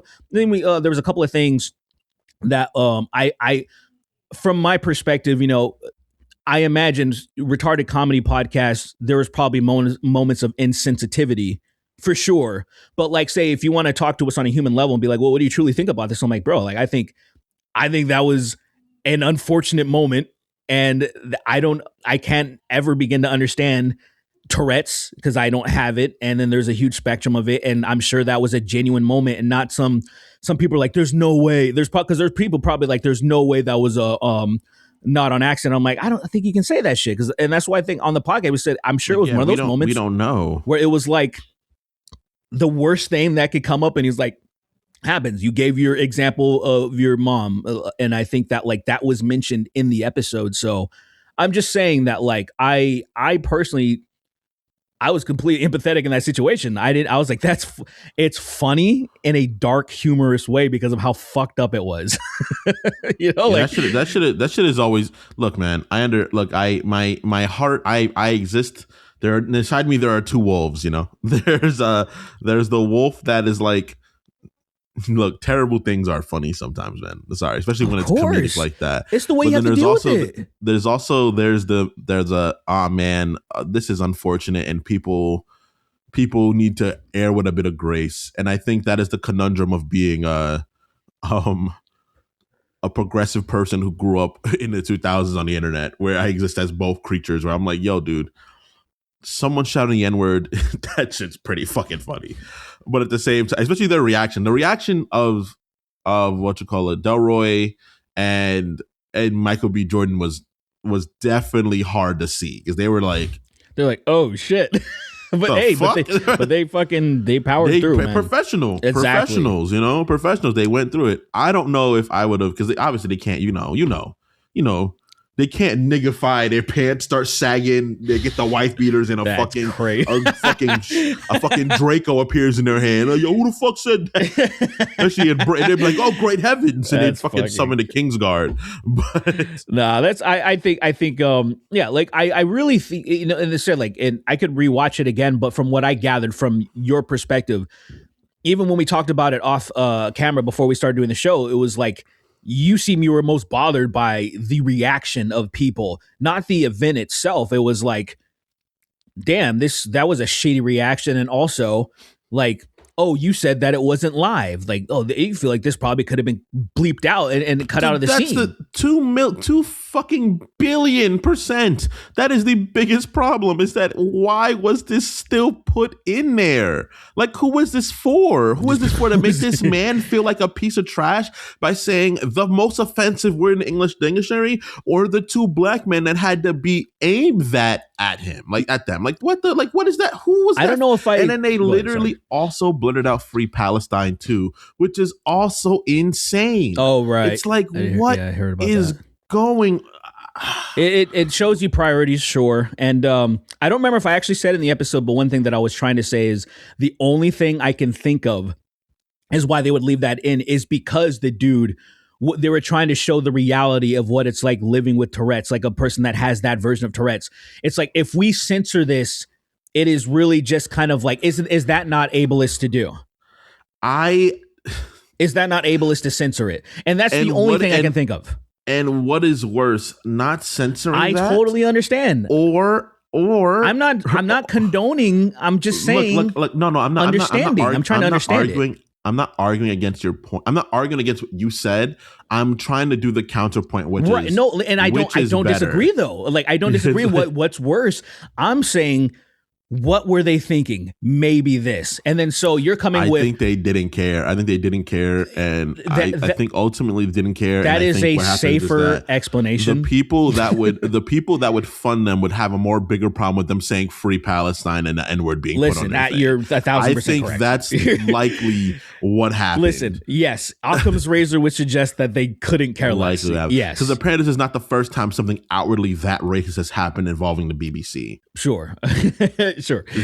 So yeah, I was being charitable by giving that. I agree. But yeah, but the reality, it was just whatever. That's funny, Mike. You see what happened there? That's fucking. No, never mind. I was gonna do something. I had to control myself. They set him up, bro. They set him up. Maybe set him. They're like, oh, we've heard this dude. Like usually, his Tourette's makes him go to like the worst bag like possible. Like the gentleman, the person that wrote in. Put two niggas there. Has the same. Yeah, dude. Can you imagine? They probably stressed the poor man out first too. They probably stressed him out the whole time, purposely doing mining. This is also disrespectful to an arm, right? Sorry for saying. Well, listen, they probably did a bunch of microaggressions towards him, bothering him the whole time, and it's like he's primed. Send the blacks up there. Send the blacks up. Dude, that's so sad. Because if my empathy lies with that guy a lot more, just because for the reason when you think about, say, Michael B. Jordan, when you think about those actors, there is no way they have not been bombarded with this type of language throughout their lives. And absolutely, in the comments, everything they do, especially with a movie attached, like a movie that is so unabashedly black as Sinners. Yeah.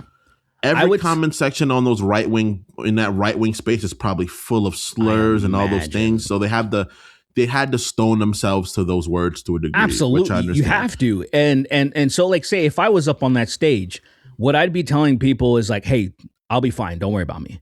Like I would tell people like, yeah, like regardless of what you think, the situation was fucked up. Maybe like even if it did bother me, I would still be like, guys, I'm okay. Like I want to let you know I'm okay. I understand this was not purposeful. This guy's not doing this out of malice. Like it's all right. This was not his intention. Yeah. You know, you can still feel wounded by something, but understanding it's not someone's intention. I mean, it's kind of in the way that like all those things are allowed. You know, like there isn't a right or wrong way to feel in situations that are genuinely mistakes. Yeah. Have you ever been bothered by something like this? Is what happens to me.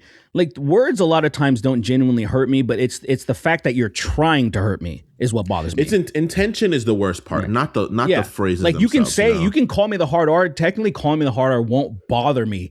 It's if you're somebody who's say for example, you're close to me and you try to call me the hard R. It's the fact that you're trying to hurt me is what bothers me. Like, wow, like you're trying to get to me. You didn't, but technically you did because you're actually trying to get to me. You thought for me, that it's would the action. You know, it's the action. Like if I'm having a conversation with someone, right, and we're a heated conversation, they call me the N-word or in a conversation. Yeah, that might be one of the few times I'll react aggressively towards somebody. Yeah, because you are mad and you called me something hateful because you're mad. Yeah, right. But it's even like you, one that a word that you know, word do you know that's hurtful towards me, right? Like if you said that to me, like you a black man, you say the hard R to me in a way that like, listen, it doesn't really have an effect on me, but you're trying to actually like this guy's actually trying to like hurt me, and then that dehumanize you, in turn hurts me. That I'm like this person that I respect, this person that I care about is trying to wound me, and like emotionally, and that's the thing that bothers me. I'm like, dog, like. Is it really that bad? Are we really at odds that badly right now? That you're is it that serious? You're turning me to a not person? Is it that crazy? Which I understand. You know, like look, Oba, I'm very sorry if we had anything we could have said that could have been offensive to you. My apologies. People in the listen to the podcast, please take some time to go educate yourself on Tourette syndrome and this particular branch of it. I'm trying to remember what it was. I think it's not. Is it Capoeira? They can figure it out themselves. They can figure it out something themselves. Like that. But please look into that version of it. It's a less common version of Tourette syndrome, but it exists. and we should do a better job informing ourselves about how to help our disabled brothers and sisters live a more peaceful life on this planet. I agree. I just want to say I think that is very true, but outside of this podcast. What I mean by that is, oh yeah, no, absolutely. Look, we're not the information brokers. Not even close. We're jackasses. We have a minute amount of information in life in general. There was somebody that was just pissed off that we're too lazy to Google all this shit. That like a lot of times we'll say shit that is just wrong, or we're not 100% sure about something and we could look it up, but it's like, again, like Chris said, we're kind of mirroring like if we were all just hanging out at somebody's house. We're just talking shit. We're not trying to like, let me pull this up really quick. Well, actually, like we're not really trying to do that. Dude, I don't Google why one of my testicles inflames and deflates fucking every other day. It's fucking insane, dude. Every other day. All right. One of my balls is bigger than my fist 4 times a week. Oh. Like it's fucking crazy. All right. Well, yeah, just definitely don't keep not doing anything about that. Exactly, dude. It hurts. Pain all through my body. All right, I got one here from God's favorite femboy, and this is an interesting one right here. This one's a little deep. It says, might be an existential question, but do you guys ever think about the influence you have on people? Because y'all were one of my only forms of entertainment when I was in rehab, other than TV. We all agreed on, in parentheses, yes, rehab let us listen to podcasts. It was weird. We all agreed on, I don't think you used it correctly because it doesn't continue. We all agreed on, and the laughs. That's not how that works. It's okay. It's okay, buddy. And the laughs y'all gave me helped me get clean. And now I'm 18 months meth free, and I'm genuinely think you guys helped me.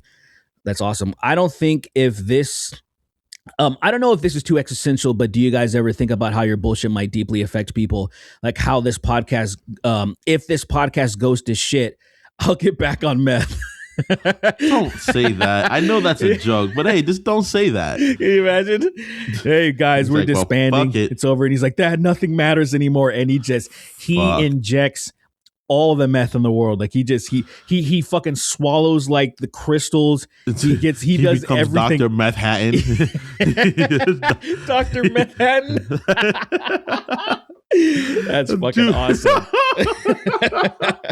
He's just floating, tired though, really tired, floating. Turns around, he's blue. That's awesome. Like, I've never heard that before. I'm really tired of being tired. I'm tired. He just teleports. He teleports to fucking Mars, but he's like asleep. He's still fucked up. He doesn't do anything. He doesn't do anything at all. Slumped. He doesn't erect the city. He just lies there. That's great. On Mars' surface. That's great. It's these moments remind me of how many people are actually viewing our podcast. We don't think about it too often because of the fact that there's obviously a disconnect. Yeah. Sorry, but there's a disconnect being a content creator. There's always like, oh well, people are absorbing what we're saying, but like, it's through a screen. So we don't really we don't do live shows we don't do live stuff. Mm-mm. So we don't really see or connect with the people that are like really out there doing stuff. And that is often why like I try to not lead with ignorance a lot of times when it comes to what I say on the podcast. I make an effort. I make an effort. No, I'm trying. If I wasn't trying, it'd be way worse. It'd be way worse. I'm trying to not live with ignorance. Listen, my only thing about that is it's one of the reasons I've wanted to talk about politics a little bit less, even though I've had some people say that they appreciate it. I've had people come out. I've seen some people say that they appreciate it because there's in a world when things are going insane, a lot of people do want to have a little bit of like, validation or like some type of cathartic outlet or something where you're like, okay, it's not just me. It's, this is fucked up. I can't believe people, whatever, XYZ. So, but however, I know overall people do just want to escape and listen to comedy. So I think about this. I'm like, okay, maybe even when we are talking about something on the serious level, let's start making jokes about it as soon as possible, because really at the end of the day, I would rather have people feel better than just feel the dread that I'm feeling right now, for example. Absolutely. Yeah. And I do like, dude, something that actually made me feel better because for those people that are new, this podcast has been mostly, we started off in person for a few months in 2020. And then the pandemic happened. And then so 4 years we did the show remote. We're just doing it the way that we're doing it now. And so then so 2024, we started doing it in person in Chris's studio. And the one thing that kind of bothered me is like, oh man, if we go back to remote permanently at some point, like maybe a lot of people are going to be bothered. But I've mentioned that before about like moving or leaving to Europe or whatever the fuck. And I've had some people actually write me and say, hey, if you move, like, we'll still support you. I'm not dropping off Patreon or whatever. Some people just let me know that like they understand, because in their situation, they would do the same thing too. And those things will let me know that like, oh shit, there's some people that really value this podcast, and that I don't like thinking about that often, because it's extra responsibility. It's kind of like, oh, the more influence you have, it's like what Ben says, but in a different way. Uncle Ben. And so in that way, I have heard, maybe I would say less than 10 times, but like this person saying of them having people die, something happened, and they're like, dude, your guys' podcast really got me through those times and shit like that. And I'm like, fuck, that's awesome, but it's heavy, and it makes me want to do like a 0.5% better. You know what I'm saying? It doesn't make me want to be like, oh, we got to put on the best show possible, because I'm like, also, that's not what the show is. Yeah, that's dumb and stupid. It's just like, okay, let me I appreciate it, and congrats to being almost 18 months meth free. That's fucking awesome. No, dude, you've done good work, man. Yeah. Don't let yourself forget that you've worked hard to get to the point you're at. And I commend you, man. I tried to go fucking 6 hours without beating my dick, and I can't even do that, man. You going that long without fucking not using meth it's impressive in its own right. Shout out to you, man. Shout out. Was the meth good at least though? Jesus Christ. I imagine. Was it like? Imagine, great. It must be good if you. Tony the Tiger, great. That's crazy. It's great. That's crazy. Methed out Tony the Tiger laying down next to you while you're strung out, and he's just like, "Yeah, I'm tired too." Just lying there together. But yeah, okay. Let's see. You'll probably get one more question in, and then we're gonna probably read the names. I like that. We got one. This is one I saw from the beginning, and it's someone, a new Xbox CEO, please peg me, wrote in. Nice. Great. Is she even attractive, or is you just like power? I'm a power guy. I haven't seen. Well, it's a lady. I haven't seen her. I've only heard her name. They asked me, look up Cayenne Piano. So earlier in the podcast, I saw this. And I was like, oh, let me look this up. Derek, why don't you click the link I put in the... Yeah, I've been waiting for this. Let's see what this is all about. Click that fantastic link. You said Cayenne Piano? Yeah. All right, let me... What the fuck? All right, here we go. Oh, it's a YouTube. Oh!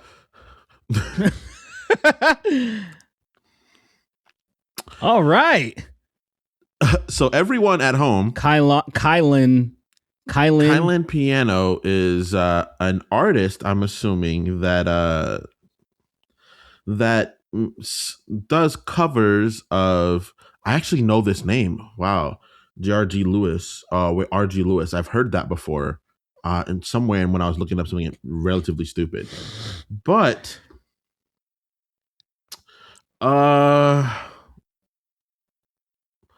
there is... Sid, read the title. Read the title of that fucking video.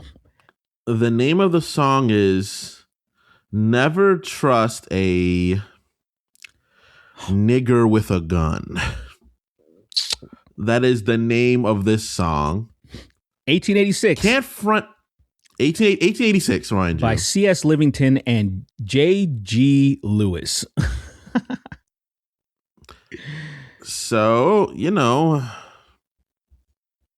it's good. It kind of slaps, though. Not gonna lie, man. Oh, man. It just... I hate how jovial the music of that time was. Yeah. Because it was so hateful. Right. But it's like such like... do do do do do do do do fucking the fucking the ice cream man theme song, and it's like, but it's so much hate in these lyrics. That is crazy. It makes me sick, dude. The fucking so I'm gonna rattle off some of these names. Mammy's Little Alligator Bait, 1899 by Sidney Perrin and Hidney. These it's like duos all the fucking time. I think these people need. There's always collabs, bro. What you mean? Paris is a paradise for coons. Nigga loves his possum. I don't even know what this one says because he spelt it. It must be so bad because he censored the names. I don't even know what this one says. Did you ever hear an N-word say now? What? Why? I'm a curly-haired baby. Yeah, I just saw that. I ain't obliged, so not even obliged. I ain't obliged to stand no N-word fooling. That gay old N-word ball. Bro, and this guy is so enthusiastic singing this shit too. I'm the father of a little black coon. This guy's way too happy to do this shit, bro. N-word toe rag. Bro, is this guy monetized? Every N-word got a lady but me. There's an N-word in the moon. What the fuck is this? This is crazy. Man. Mary's gone with the coons. This is crazy, dude.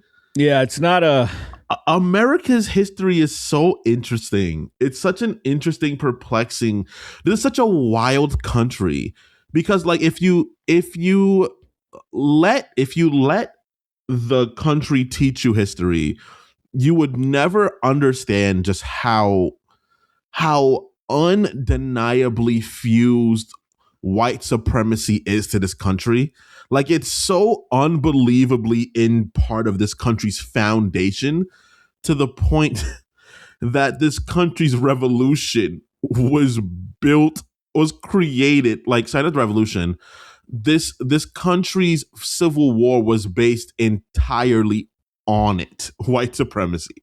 Like, it's just, there's so much insane. Like, I think America is perplexing because it's like, dude, you like, look, man, I'm not one of the like reparations and like white people have it out for me all the time kind of black people, right? I'm not exactly that kind of person.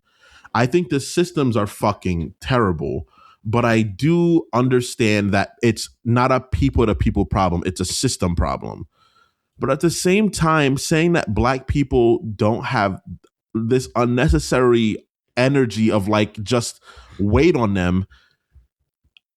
I imagine being a young person and looking at seeing this many songs that are existing to just dehumanize you.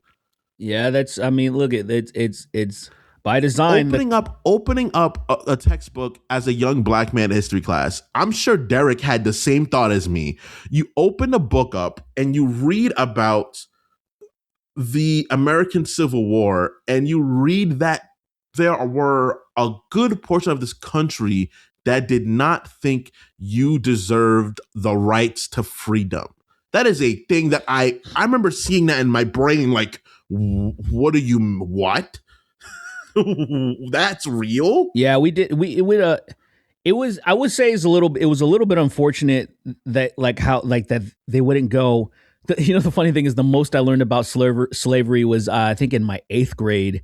Once I got into high school, the lessons U.S. history was worse. I thought that was fucking crazy to me.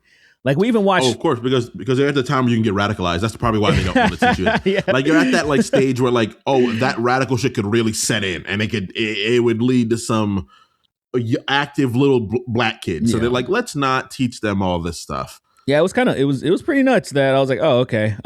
Like, I don't know, man. Like, I think that shit is crazy, and people that deny the severity and the weight of that you talk about ignorance. Genuinely disingenuously like I think it's true ignorance. Evil, I'll be honest, not true ignorance, but like it's not true evil. It's ignorance, but it definitely borders on that point of like. I think the ones that are evil are the ones that are suppressing all the shit, right? Oh no, absolutely. They're the ones but that it's like, but at the same time, being like informed. Like I'm not. I don't feign I don't feign malice when I could feign ignorance most of the time. Yeah. You know, obviously. But like at the same time, it's like So you just think I'm lying? You just think we're all. You think Brazilians, Panamanians, Puerto Ricans, Dominicans, Haitians, Jamaicans, Antiguans, Costa Ricans, Chileans, Guatemalans, Black Argentinians, British, Afro-British people, the Black you think we're all just lying? Yes. You think we're all of us are just like absolutely. We're all just being like, no, this is real. We're all like, this is real. You're like, no. You're over exaggerating. None of these Negroes about? Have any idea what they're talking about. Everything's great. Shut up. Shut the fuck up. You know that there's an N-word in the moon, right? That's man, I love it. I love this country. Shout out America, bro. I'm probably going dip soon, but shout out America though. All right. Let's get to these names. You know what's funny? We're whole tapping too much right now. Yeah, 100%. But people know it's a dark tank, so they know they got to get a little. They got to get a little bit woke, just a little bit. Yeah. Chris isn't here to be like, this is a gay answer. I don't want to talk about this. Dumb. This is too serious. Halo. Let's talk about Halo or Marathon. About Halo 6 and how there definitely won't be sprinting or someone's gonna die. If they're sprinting, I'm going to hurt somebody. Let me see. Let me go to editing the people. Okay, paid members. Yeah, you get that all nice and edited up. Let's go. Jojo's sending me fucking apartments right now in Lithuania. Oh, God, she heard you? Yeah. I was talking to her earlier, just so I was like, same shit that I was telling you about. So you guys are being active that fast. That's interesting. Well, I think she's just like kind of like just in case there's some bomb places, and probably significantly less than what I'm paying now. Like, hey, you ain't wrong. You probably can have a castle right now for like fucking no money. Wrong. Is this all of them? I swear we go. Man, I can't read this shit. I don't know which one's the one that's like to tell me to. I want to reject the cookies, but it's all in that crazy language. Snikusu visais slapkais tik putinki slapkai. Bro, you're better than me. I'm not reading that shit. I don't even know. Reading that fucking. Fuck it, I'll just accept them. Leave me alone. Slop language. Fucking slop language. Everyone there sounds like they're about to fucking German suplex me. I'm not fucking talking to those bastards. They fucking terrify me. All right, so let's go. We're going to be reading our $25 and up patrons. You guys can go to patreon.com/snarktank. $1 a month gets early access to episodes. $5 a month gets your questions read in the episodes. $15 a month was supposed to be doing the call-in, which I'm going to finalize probably this week and get it done with, so you guys can actually get that doing. Oh, yeah. Because it's going to be very cool. And then $25 and up, get your name read at the end of the show, which unfortunately, since Chris is not here, I have to do, which sucks mad dick. But let's go. So we got the Great Unwashed. Give me a countdown. Actually, I'm gonna get all right. 3, 2, 1, nigga. Okay, we got the Great Unwashed Spud, the voice in the mask saying, "Somebody taught me." I love Is that. your name even? Is my name even funny? I don't get. I don't. Is your name even funny if it doesn't get read? A different sad guy from Michigan. Hassan describing a group of moose incorrectly. Fucking meese. Cracker Barrel more like N-word Barrel, Cold Brew King, Alpha V, the gayest Bronco fans in history of being gay, Lee Harvey Lion versus the Rizzler epic rap battle, Emperor Trumpetine mad at his apprentice JD Darth Vance for killing those children, Tickled Sink, the void Cash Patel stared into, Big Chrissy, a comfy night is coming to ICE agents, or is calling ICE agents slurs. Fuck nigga, get bitches, more money, only coins. Very cool. Hey Siri, text my mom and tell her I'm gay. Yeet spoot. Bruno Muhammad throwing grenades for Allah. That's pretty funny. The only remaining starship. Cannon bomb fan on the barren earth. On my way to do the deed. Watch for me. Kingest of haphazards, Chris Gay, throwing a hot calzone at a cyborg on Cyberstan, a dead spider. Alexa, I put my belt on the wrong direction and I'm really bothering me. Am I autistic? Watching JOI and realizing I've been doing it wrong for 30 years. I've never been into that shit, man, honestly. Yeah, another vibe. There was only one video that I came across, and I didn't care about the JOI. It was the actress. I was like, this bitch is bad. I can't even remember her name. It was something Leone. I can't remember it. It was something with a C, Leone. Light skin sister. I can't remember, something Leone. Let me check my catalogs. It's like something like Cecilia or Celine. I can't remember. I think Selena Leone something like sounds that. familiar. Something like that. That seems like a place I frequented yesterday.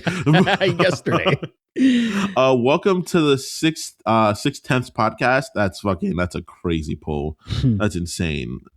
It's insane. He's talking about literally this one. He's talking about literally a dark take. That's crazy. I'm Captain Lou, and I'm talking to you. Delta Gamma literally fed this toddler last week. Why is it still crying?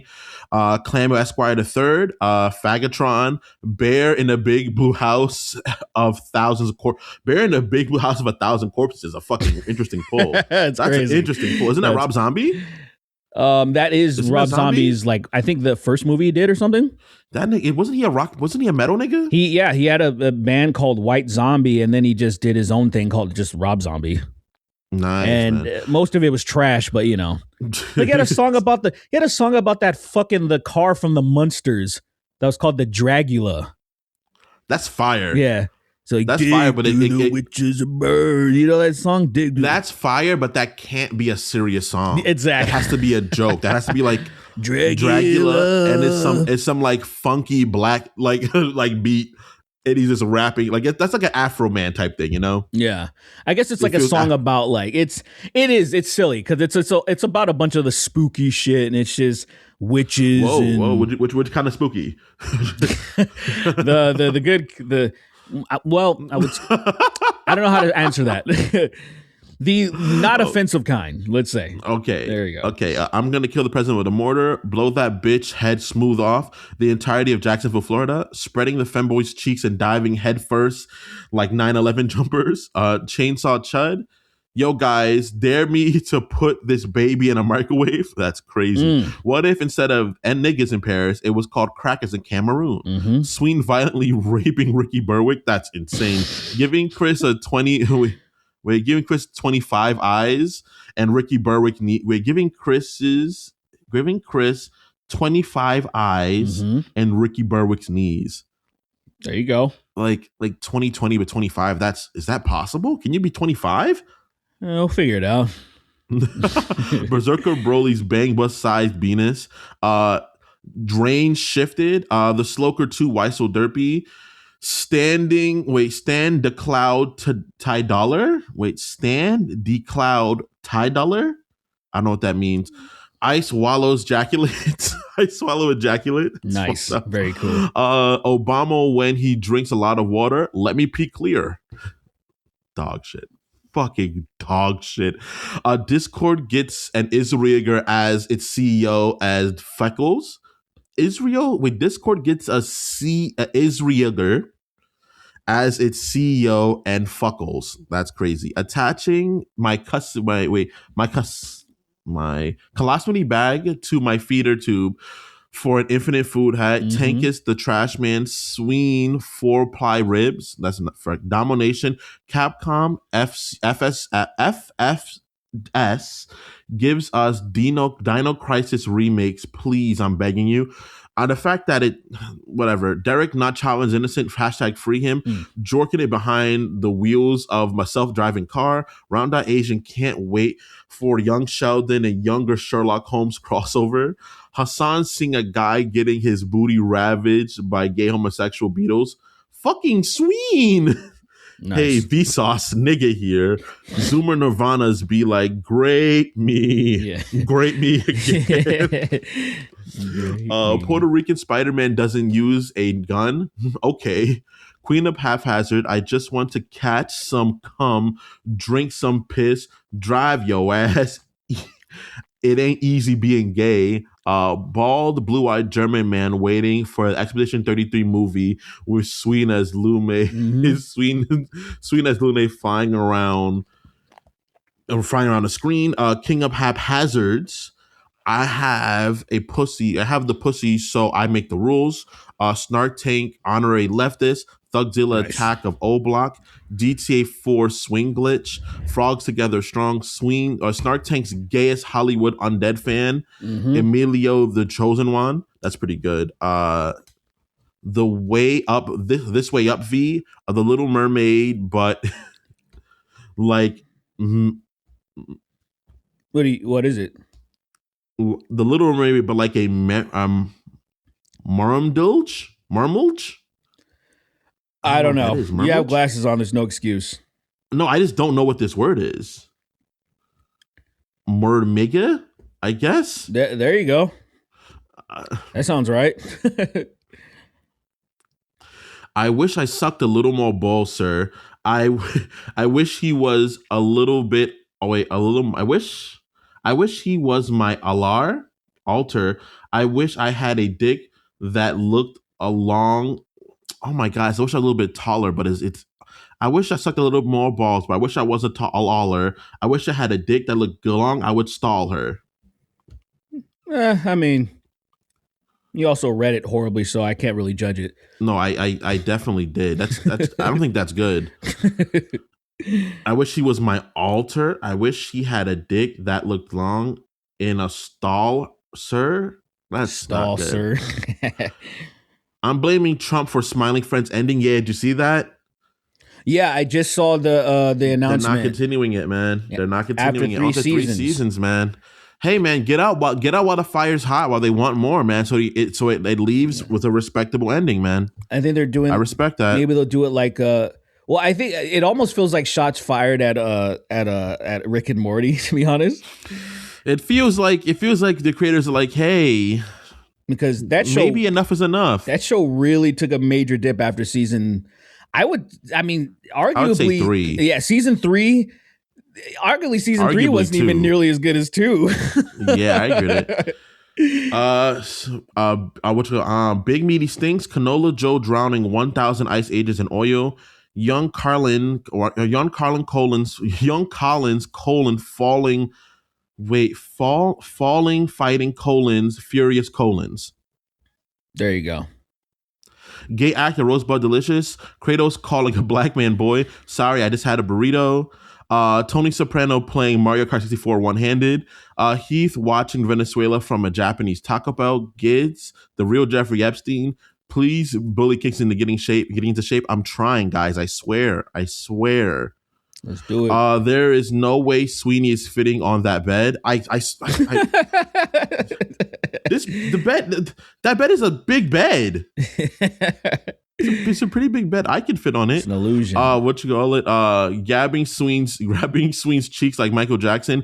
Go ahead, speak your little Chinese for Derek. Yeah. Go ahead, speak a little Chinese for us, Derek. I love it. Rosebud Delicious. Go ahead, Derek. Let's get a little Chinese. Can't, man.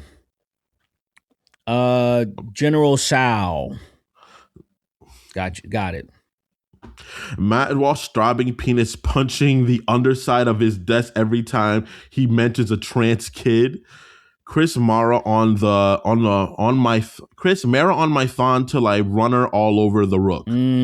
That's bong water enema mega death. No, why'd he say it like that? Because I don't care. Cardboard pie. He literally gave up halfway through writing his own thing. I don't care. Horror beyond your comprehension. This podcast was dedicated to the brave Helldivers who fought in Cyberstan. I mean, I guess. For episode 400, everyone should change their names to King of Haphazard so we perpetually end the episode. I think that'd be very funny. Do it. Trump employs his own personal Dr. Steinman to give everyone a may Allah go face. Dr. Steinman, a guy that does all the work for those fucking assholes. Award-winning NBA Yole writer. yaoi writer. That'd be interesting. NBA yaoi would probably be fire. Yeah, that's probably for yaoi enjoyers at least. Yeah, I don't know. Sure. That was I stuck the landing there. That was scary. Goop Gorp, I'm talking short. Crazy that Canada's curling team got caught cheating and they still went on to win gold. Yeah, I heard about that. It's crazy. I didn't hear about that. Yeah, they got caught cheating and they still won the gold. And they still no big deal. No one cared. It's curling, bro. It's crazy. Peter Basketball Parker, Goon Dev with Man Without Cum, Booty Wonderland, Earth, Wind, and Dick. I found a boy man's when I started dancing in Booty Wonderland. Hey, dance Booty Wonderland. It's pretty good. Chris takes estrogen when Steelston, Prince Ali, gay, so gay and free. He has sex with man. That was he has sex with man. That's Richie the gay.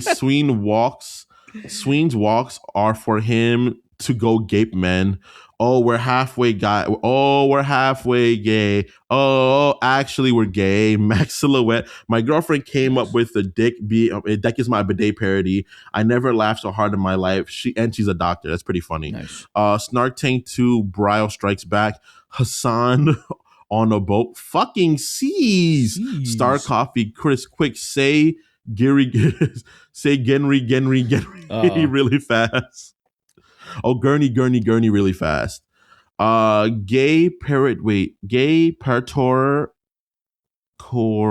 Kropotkin be like the conquest of dick.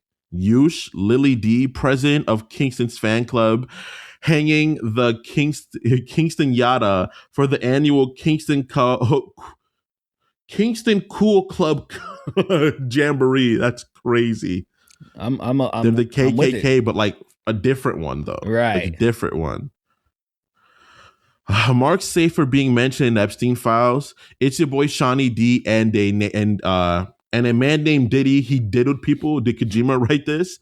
9/11 on ice. Grok, is this true? Smacking Kingston so hard he finds himself in his childhood apartment moments before creating a fireball. Why does Tony Soprano look like a racist Chinese caricature when he smiles? He kind of does. Chinese. I'm Chinese, nigga. Get out of here, William. Ching chong, you know. He's fucking ching chong, you fucking know. That show is a comedy. You can't tell me it's not a comedy. It was really fun. That show is a comedy. The most memorable things were like funny moments in that show. But the problem is that it's mafioso.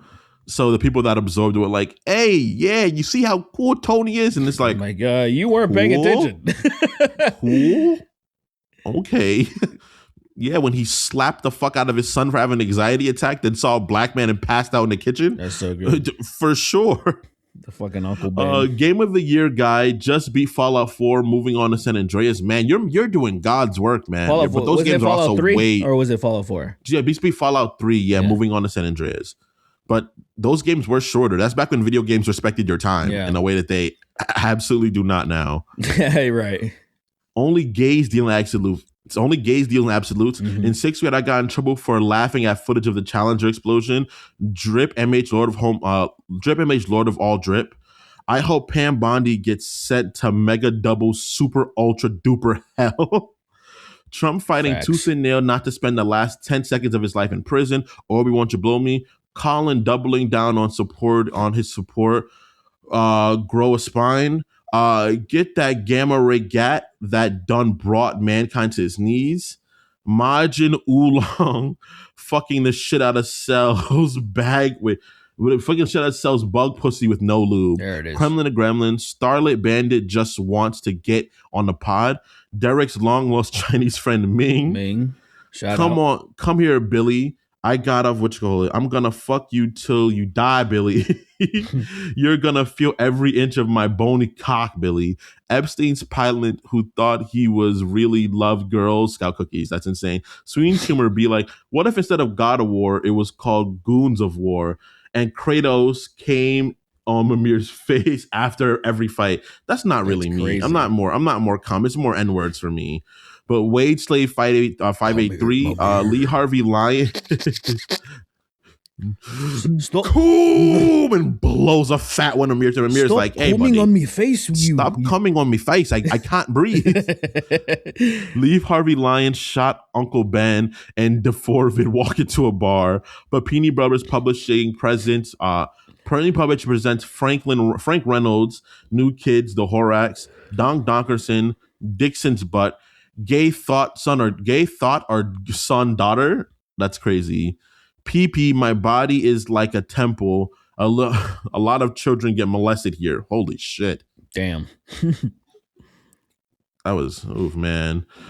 Just 3 dot lines. That's it. That's crazy. It's just dot. And it's no email address either. That's fucking wild. I wonder who this creature is. Nice. I want to know. I want to know. Have you ever been gay? Come on, gay. Lovers of hockey, Mpreg Yowie. Oh yeah, that fucking show Heated Rivalry. All the girls are talking about Heated Rivalry. It's like a gay hockey thing. Oh yeah. I mean, I'm not gonna watch because it's about fucking figure skating or some shit like that, and I'm not watching that shit. But the gay story is probably very interesting. Shout out to no, take that back. No shout out to queer people. But when I die, mix my ashes to a brick and bash a fascist head in. John Strickland, fisting her till she breaks and calls for. Wait, what? She calls that perceptive tenderness? Fisting her till she breaks. Call that percussive tenderness? You got glasses on. What the hell's wrong with you? I know. I'm still dyslexic. I can just see being dyslexic now. I know this one. Sorry if I fucked up your joke, bud. The first church of Keith David, the Epstein's file is more like the hit list. Kingston's humor be like, what if instead of Fade to Black by Metallica, it was Fade to N-words instead of killing himself, he was, I don't know, an N-word. Pre-Roz, the Bro Krogan experience. Because every time I fuck, I get this feeling. Every time I piss, I swear I could cry. I have an STD. Nice. Napster of Puppets. I have a bottle of champagne for when it happens. I mean, I'm gonna be doing dances. Doing reverse Fentley at the Redon Festival. Maj and Jeffrey Epstein. That sounds terrible. I just realized that Marty started his weird grift after his last game failed. Very so true. Monkey D. Monkey Monastery. F rolled and find out. F around and find out.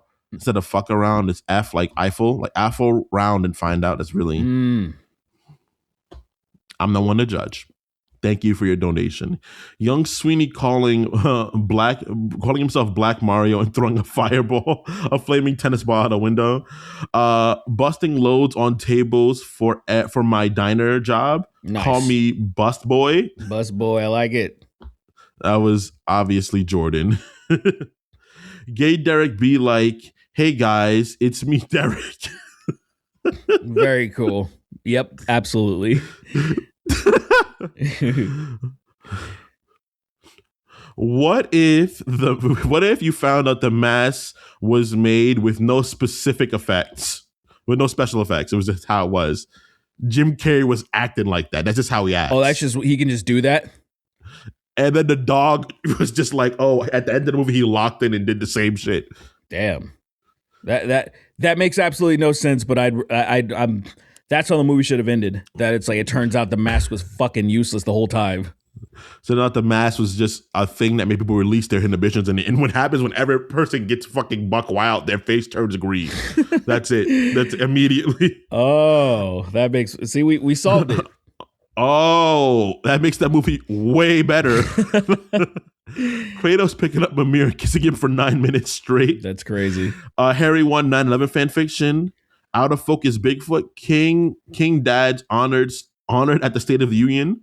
Chris and Derek savagely busting all over Sweeney until he sees God and repents for doing all those things that women to that woman that one time. Yep. I've never been that bad to any woman particularly. Sorry, Miss Jackson.